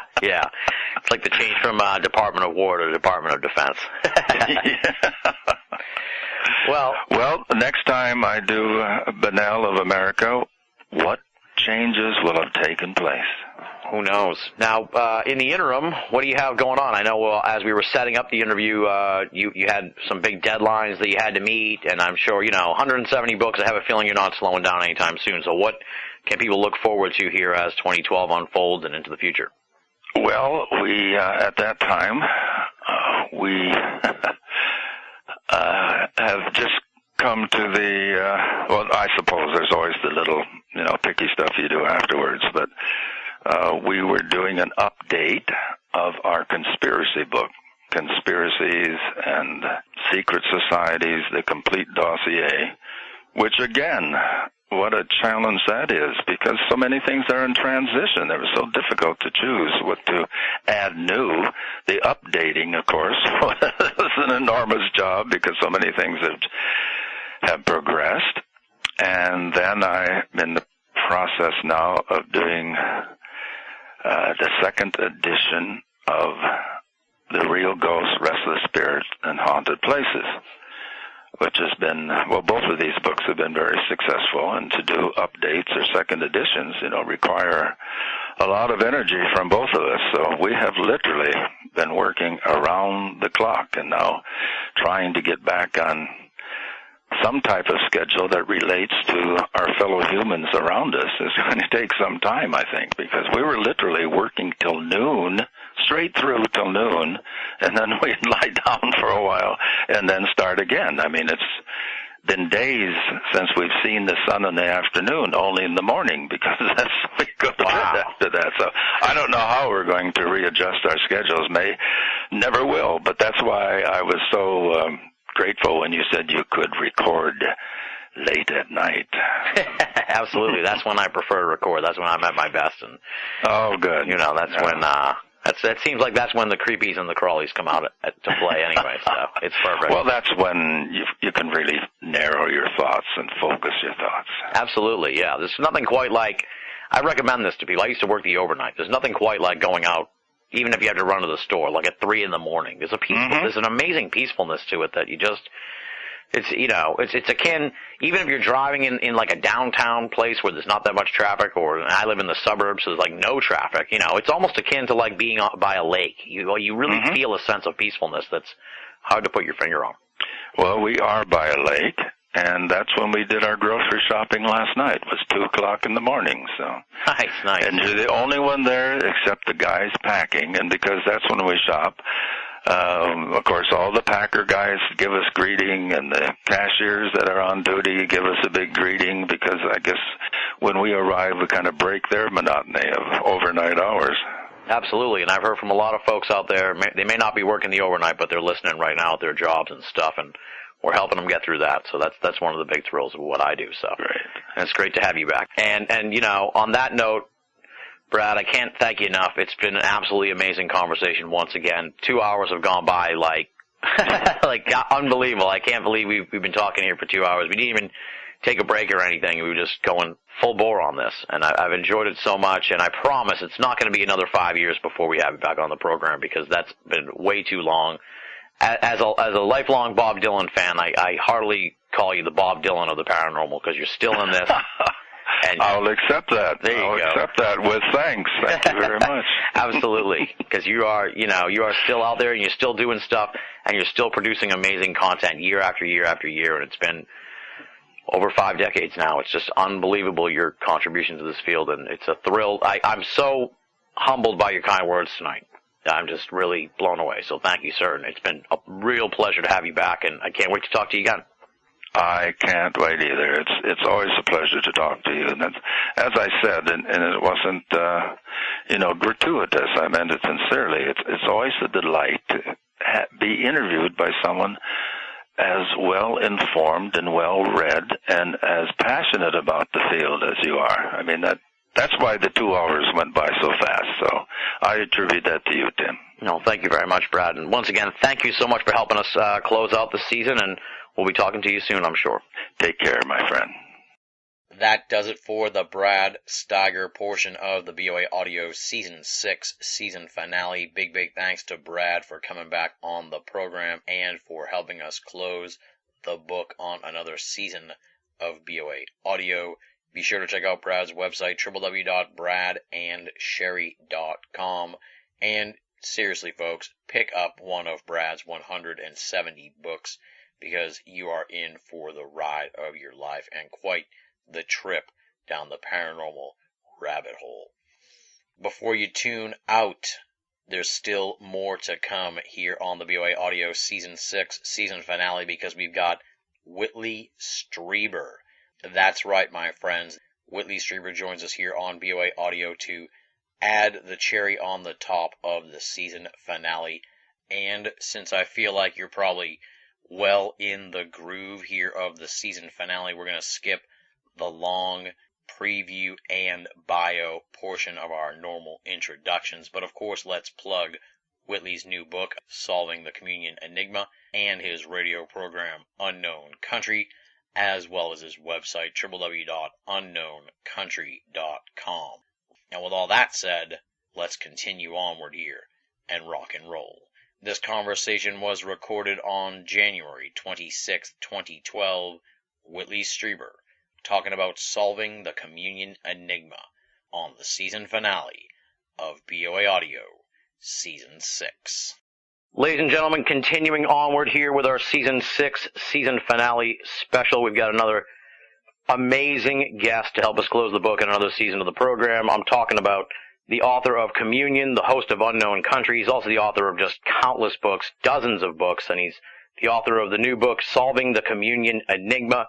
To call him a legend in the world of the paranormal would really be an understatement. He is simply an icon of esoterica, and it is a thrill to finally have him here on BOA Audio. I'm talking about Whitley Strieber. Thank you so much, sir, for coming on the program. Well, it's a pleasure.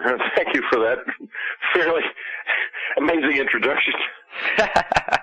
Well, I've had a lot of time to think about when we get you on the program, so it's been a real thrill, and a lot of people have been wanting me to talk to you for a long time. Now, we have you for a very limited amount of time, so I read the book last night, absolutely loved it, introduces so many amazing concepts that I had never really considered with regards to this UFO phenomenon, and I've been looking at it for years and years and years, and was just really appreciative of that. So since we only have you for a short period of time, I want to kind of just dive into some of these big themes that I noticed in the book.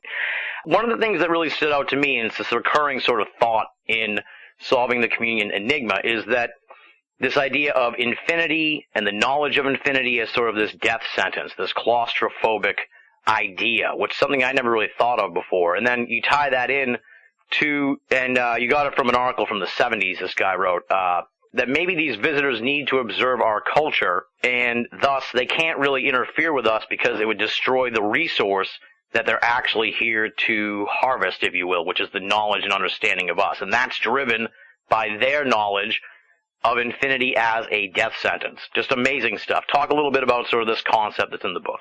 All right. Well, this was a brief paper.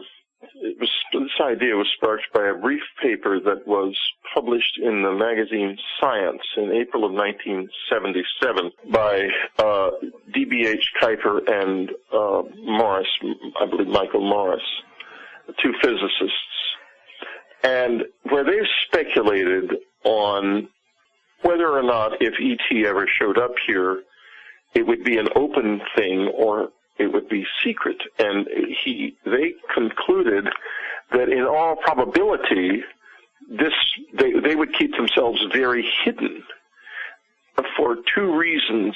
One, that if they revealed themselves, they would immediately disturb our culture in the same way that when Westerners showed up in tribal areas, isolated tribal areas in the 19th and 20th centuries, the local cultures tended to be wrecked because people saw that the Westerners had much more vibrant and effective technology, and they felt disempowered by this. Mm-hmm.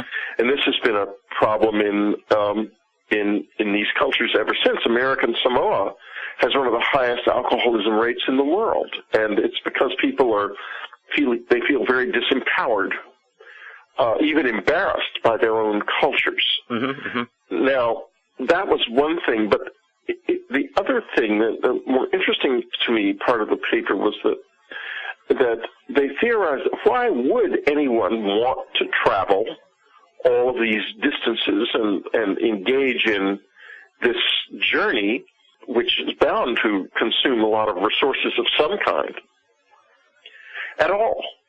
And the answer would be that if they had the power to do that, which is essentially power over the whole universe, because if they're doing this, they're probably not traveling at light speed. In terms of the size of the universe, the speed of light is incredibly slow.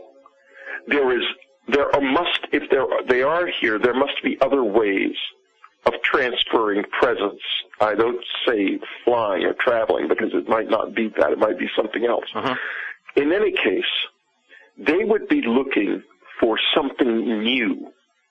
And they might find that by observing, not that they would find something that they hadn't understood technologically, hardly that, but they might find cultural artifacts, ways of thinking, even music, poetry, and literature that might give them a sense of enjoyment and open new directions for them in terms of their own cultural journey.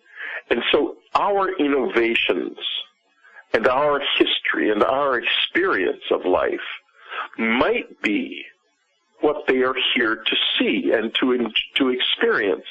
And if they revealed themselves, then that would all end, because we would immediately all be totally directed toward them, basically begging for knife blades and beads, in their terms, like Indians in the Amazon, when they are first contacted, end up begging from us. Exactly, yeah. Tremendous stuff. I really hadn't considered that would be what would be driving them, but it makes perfect sense when you think about it, because they really want for nothing if you think about the abilities that they have, theoretically. So then what would drive them? And that would be something that would be something that they'd be interested in. Now, I also found it interesting in the book that, and you repeat the phrase a couple times, that you say, as I reach towards the last decades of my life, which I thought was just profound and just really thought-provoking in and of itself, that society is still unwilling to take an honest look at the paranormal. You express this frustration, sort of a dual frustration, that, that the time is running out for you here on this earthly plane at the same time that this has been going on for so long, and people, the mainstream still isn't, giving it a fair shake, if you will. Well, I don't think it ever will, because what's happening is that there's this tremendous movement in the mainstream intellectual culture to secularize and mortalize everything. By mortalize, I mean to say that life ends with the body, the end of the body, that there is nothing that we can't see around us, and that none of the energies and anomalies that people like me end up detecting in our lives have any validity, that all thought is an outcome of brain activity only. This is the Christopher Hitchens model. Yeah.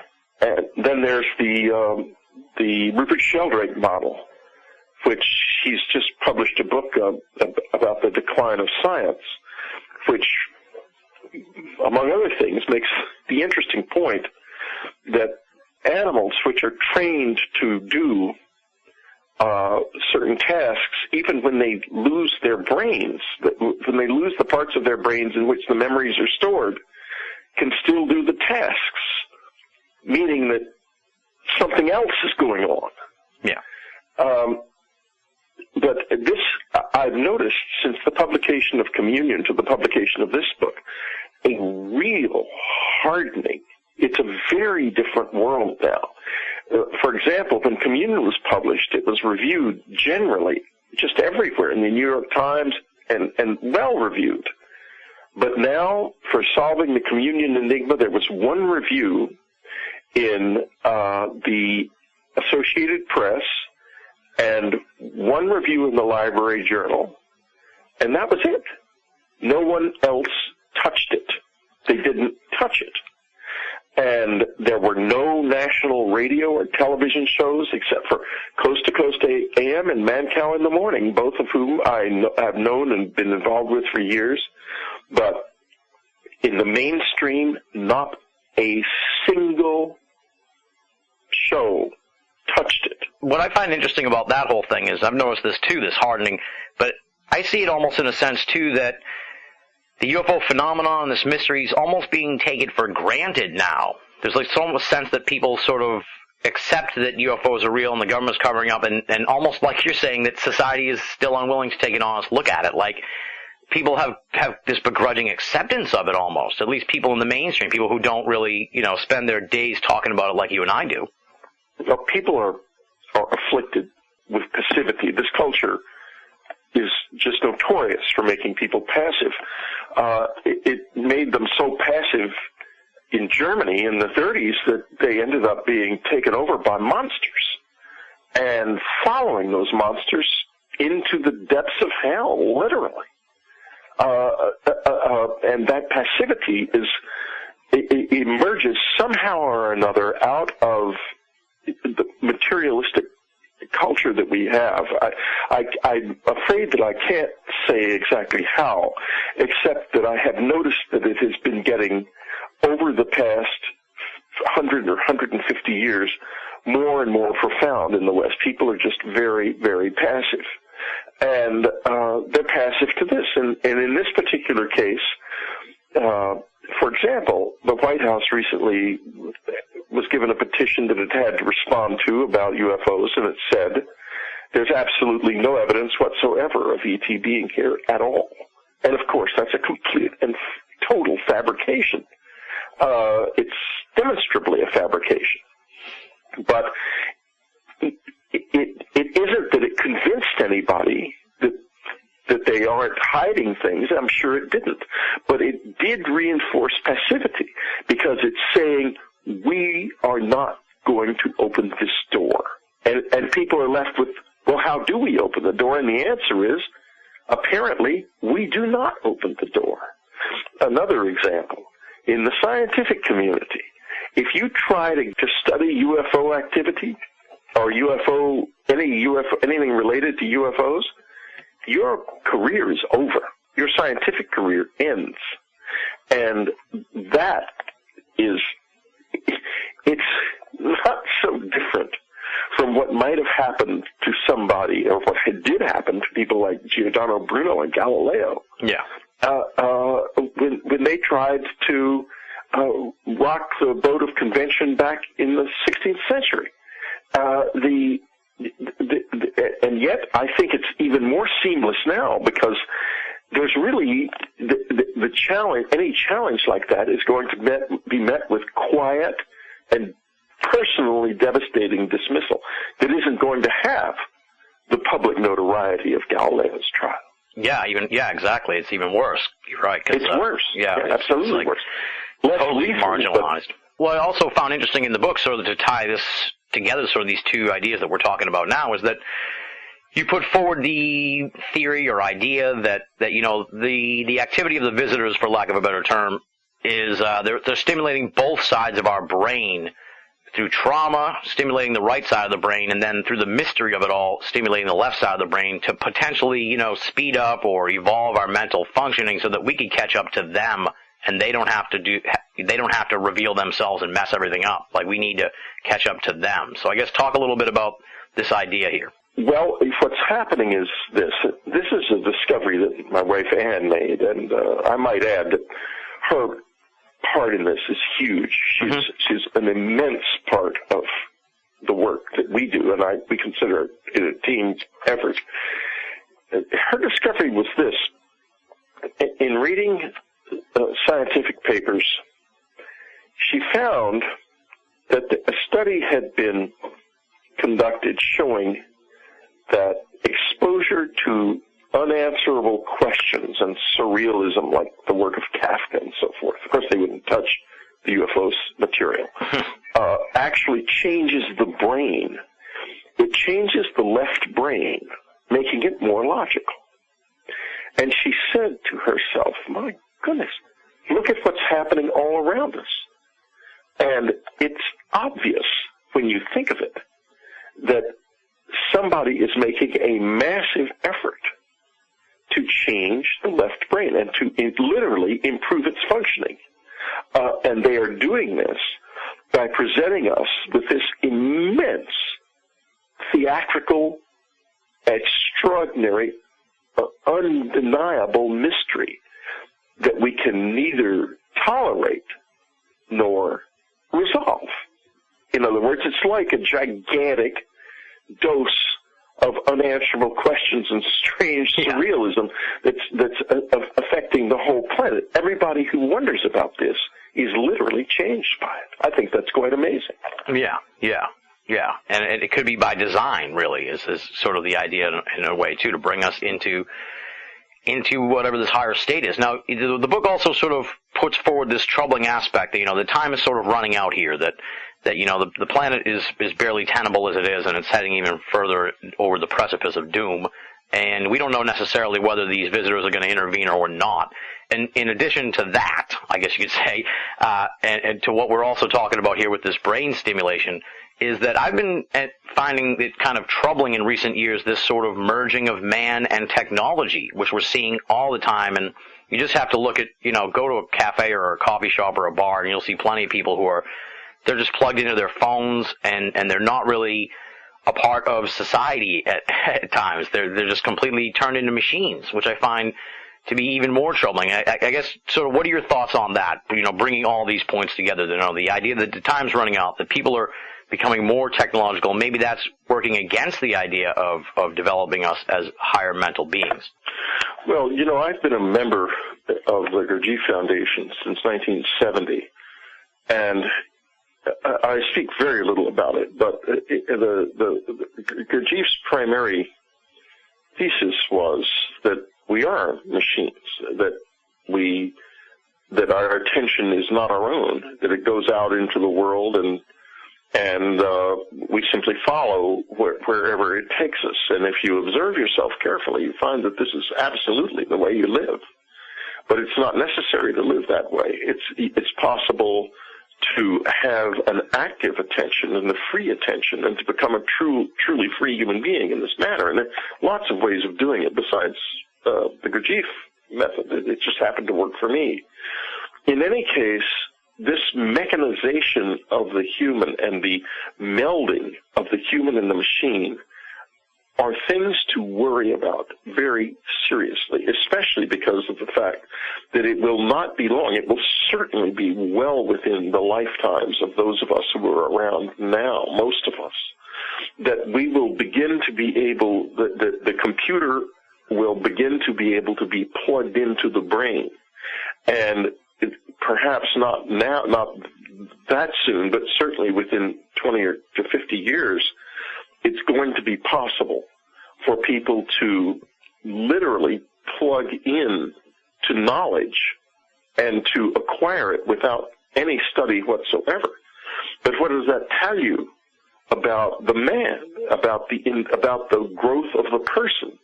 It tells you that you can have a person who is completely empty and totally unexamined, but because of artificial involvement, incredibly brilliant. And it to me is the disappearance of the human being into the machine, and it's going to be completely seamless. It is we're not going to be able to tell the point at which we have ceased to be mostly human and have become mostly machine. It's troubling. It's frightening, really. It's It's very frightening, and it will happen. That's the frightening part, too. It's frightening on two levels. It will happen, and people who won't do it are going to be left behind. People who insist on remaining natural human beings are going to, in a sense, be left behind by others who have much more powerful brains and much more information access, to the point where the difference is going to be completely incredible. There will be people with virtually limitless intelligence, but who are essentially machines, and people with natural minds who are trying to somehow keep up. I mean, the challenge of consciousness over the next 50 years is going to be completely extraordinary and beyond anything we have as yet even begun to imagine. Well, talk a little bit, you mentioned it here, and I found it to be tremendously interesting in the book, this idea of attention as a waveform, because it's a concept that I'd never even considered before or thought of. It's sort of like gravity. You never really sort of assign characteristics to something like attention, but you sort of put forward attention as a waveform as an idea in the book, and I thought that was really unique. Well, it's exactly what it is. And if you work with attention, you find that it is actually not something that emerges from you. It's something that you can connect with. And it has an extraordinary sweetness and presence.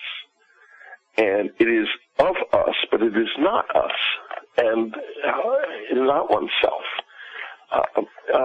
But it takes a lot of effort to work with this, many, many years. And I'm not so sure that people just picking the book up casually would be able to go down that particular road. Mm-hmm. I've been on that road for, 40 plus years, and I'm just coming perhaps to the first real crossing, as it were. Well, you make it sound, just the description here, you make it sound almost like a dance. Well, yeah, it is a dance, and the whole process is a dance, but it's a different sort of a dance, in that a dance, you go to sleep in an ordinary dance. In other words, you dance to the rhythm and let your body do the dancing. Mm-hmm. Here, in letting go into consciousness, it is an act of intentional balance, not automatic balance, and the difference is profound.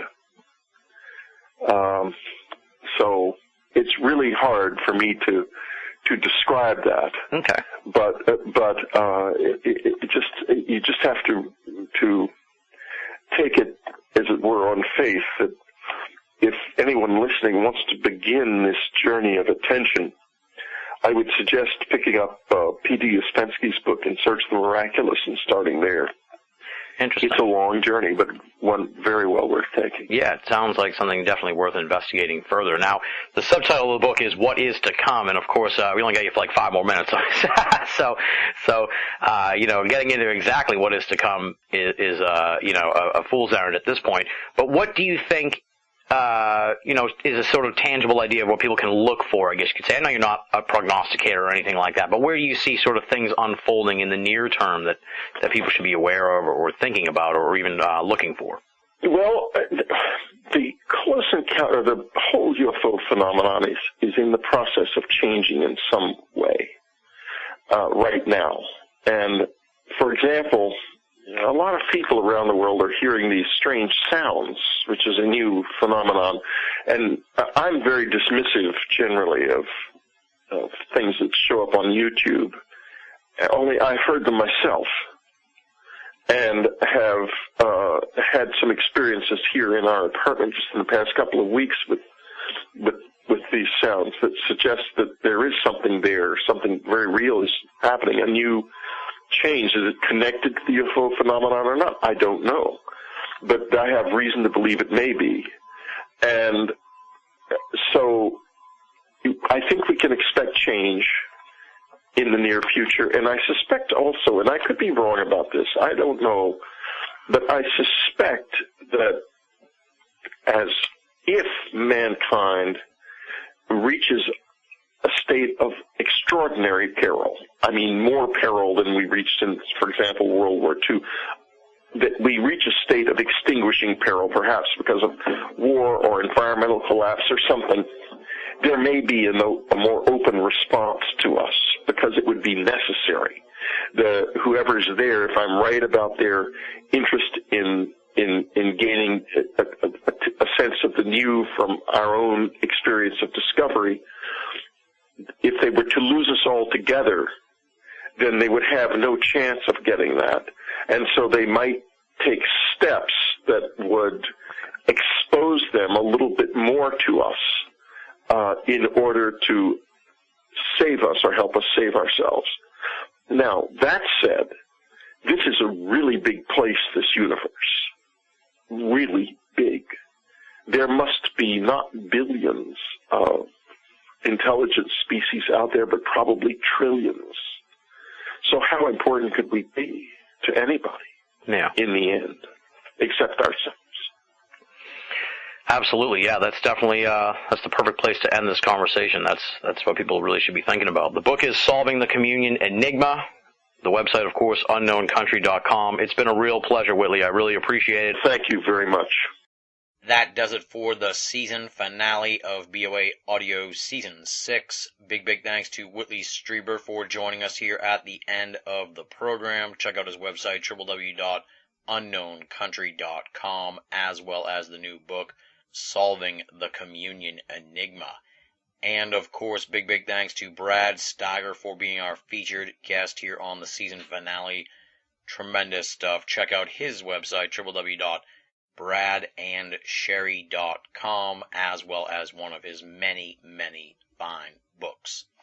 Moving right along now, we will skip BOA audio listener feedback because it is the season finale of the program. I want to take a little time here to talk about what we've all just seen wrap up. I mentioned it at the beginning of the program. Season 6 definitely was one of the most difficult seasons of the program. Numerous scheduling issues and a whole bunch of technical stuff that happened with regards to our host site as well as the music issue. So we were just beset by all of these problems over the course of the season. Despite all that, though, in my honest opinion, really, episode for episode, I think this was one of the very best periods for the program. It was tremendously varied and really and truly esoterically eclectic. I mean, if you look over the course of the last year, we have discussed so many different weird and off-the-beaten-path topics. Financial conspiracies, the alternative Bigfoot theories, man-made monsters, the Ouija board, alchemy, Mothman, behind the scenes at the National Enquirer, spontaneous human combustions, human mutilations, the Michael Jackson death hoax, and who can forget murderous horses. I mean, this has been quite this season, and I have really enjoyed digging into these fringe topics. I really had no idea where the season was going to go as it unfolded, but the more and more I delved into the periphery of the esoteric, the more fascinating I found it. And I've heard from so many listeners who agree and have enjoyed Season 6. I'm already really looking forward to BOA Audio Season 7. I've actually been kind of developing the new season since the holidays because I kind of had an idea of where the final episodes of Season 6 were going to fall. So this thing has been in the thought process for quite some time, and I'm really looking forward to finally being able to kick off Season 7 and dive in and sort of start a fresh new chapter of the program. I look at the BOA audio seasons as a whole as kind of like an album, and each episode is a song on that album. That's how we manage to do such really unique episodes, because I take the time to really dig for some compelling stuff for all the BOA audio listeners who have supported us for so very long. So, I don't know, I'm going to just keep rambling here if I don't get to a point. There will be a Season 7, of course. The planning for Season 7 is already well underway. I can't really give you a time for the premiere of Season 7. I know better than to do that after all these years, and especially after this past season of the program. But I have one particular date in mind, and I'm hoping and aiming to launch Season 7 on that date. And it's in the not too distant future, so do not worry. There's about 180 episodes in the BOA audio archive that should keep you busy until we roll out Season 7.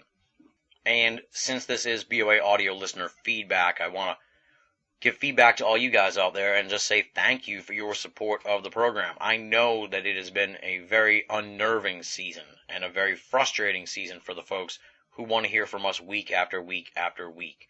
Your tireless support and really unending patience with this program is definitely something that has resonated with me and something that I very, very much appreciate.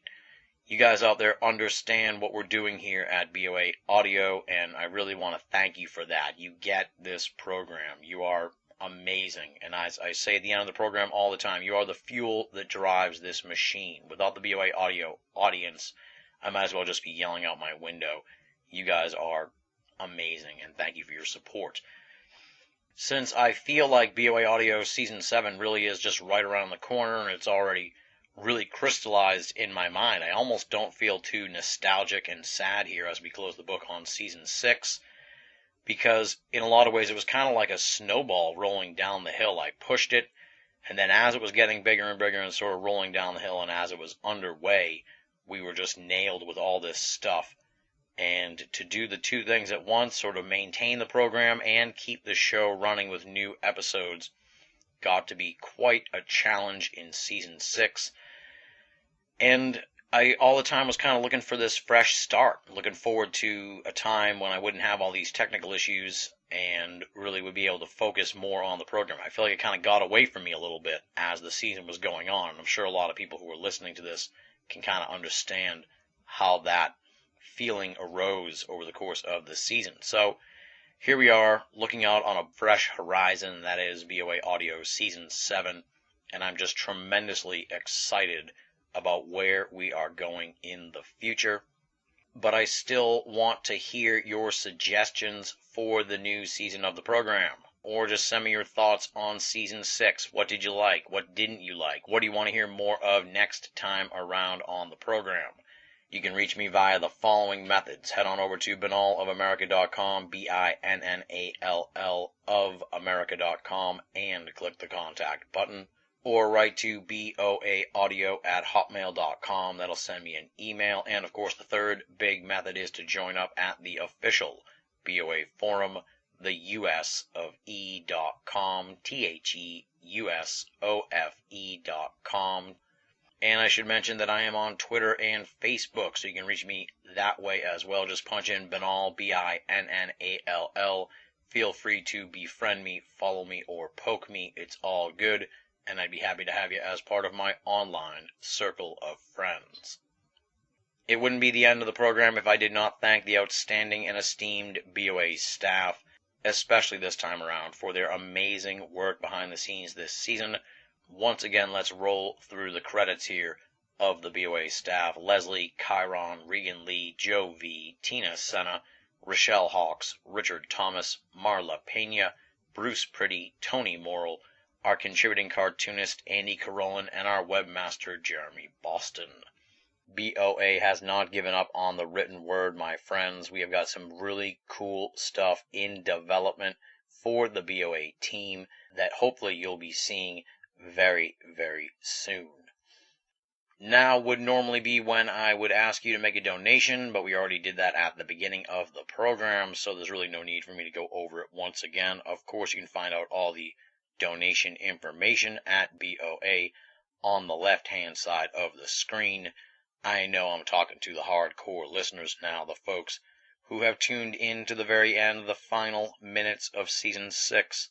I hope you have enjoyed all 33 free episodes. Please, please, please make a donation and help us get into the black as we get ready to kick off Season 7. Obviously, no tease for next time on the program. I guess you could say you know what's next time on the program. That's Jim Mars to kick off Season 7. And as noted just now, since this is really the hardcore listeners that are left here at the end of the program, I'll give you one tease about Season 7, and that is, if I had one word really that's kind of revolving around my head as I'm putting it all together, it is international. So stick that in your pipe and smoke it as you get ready for Season 7. International is the flavor of the moment, and if I was going to tease you with the premiere date, I'd say you'd be a fool to miss it. And on that note, we close the book on BOA Audio Season 6. Big thanks once again to Brad Steiger and Whitley Strieber for joining us here on the season finale. Big thanks to all the folks who contributed over the course of the season for BOA Audio listener feedback. Thanks to all of the amazing guests who joined us here on BOA Audio this season. And last but certainly not least, once again, thank you to all the amazing BOA Audio listeners. You guys are tremendous. You humble me week after week, day after day with your support and encouragement, and real ownership of this program. You guys are amazing. Thank you, thank you, thank you for making this a real season to remember. I look forward to our collective journey when season 7 begins and unfolds. It's going to be a lot of fun, I'm sure. Until next time, this is Tim Banal, thanking you for listening and signing off.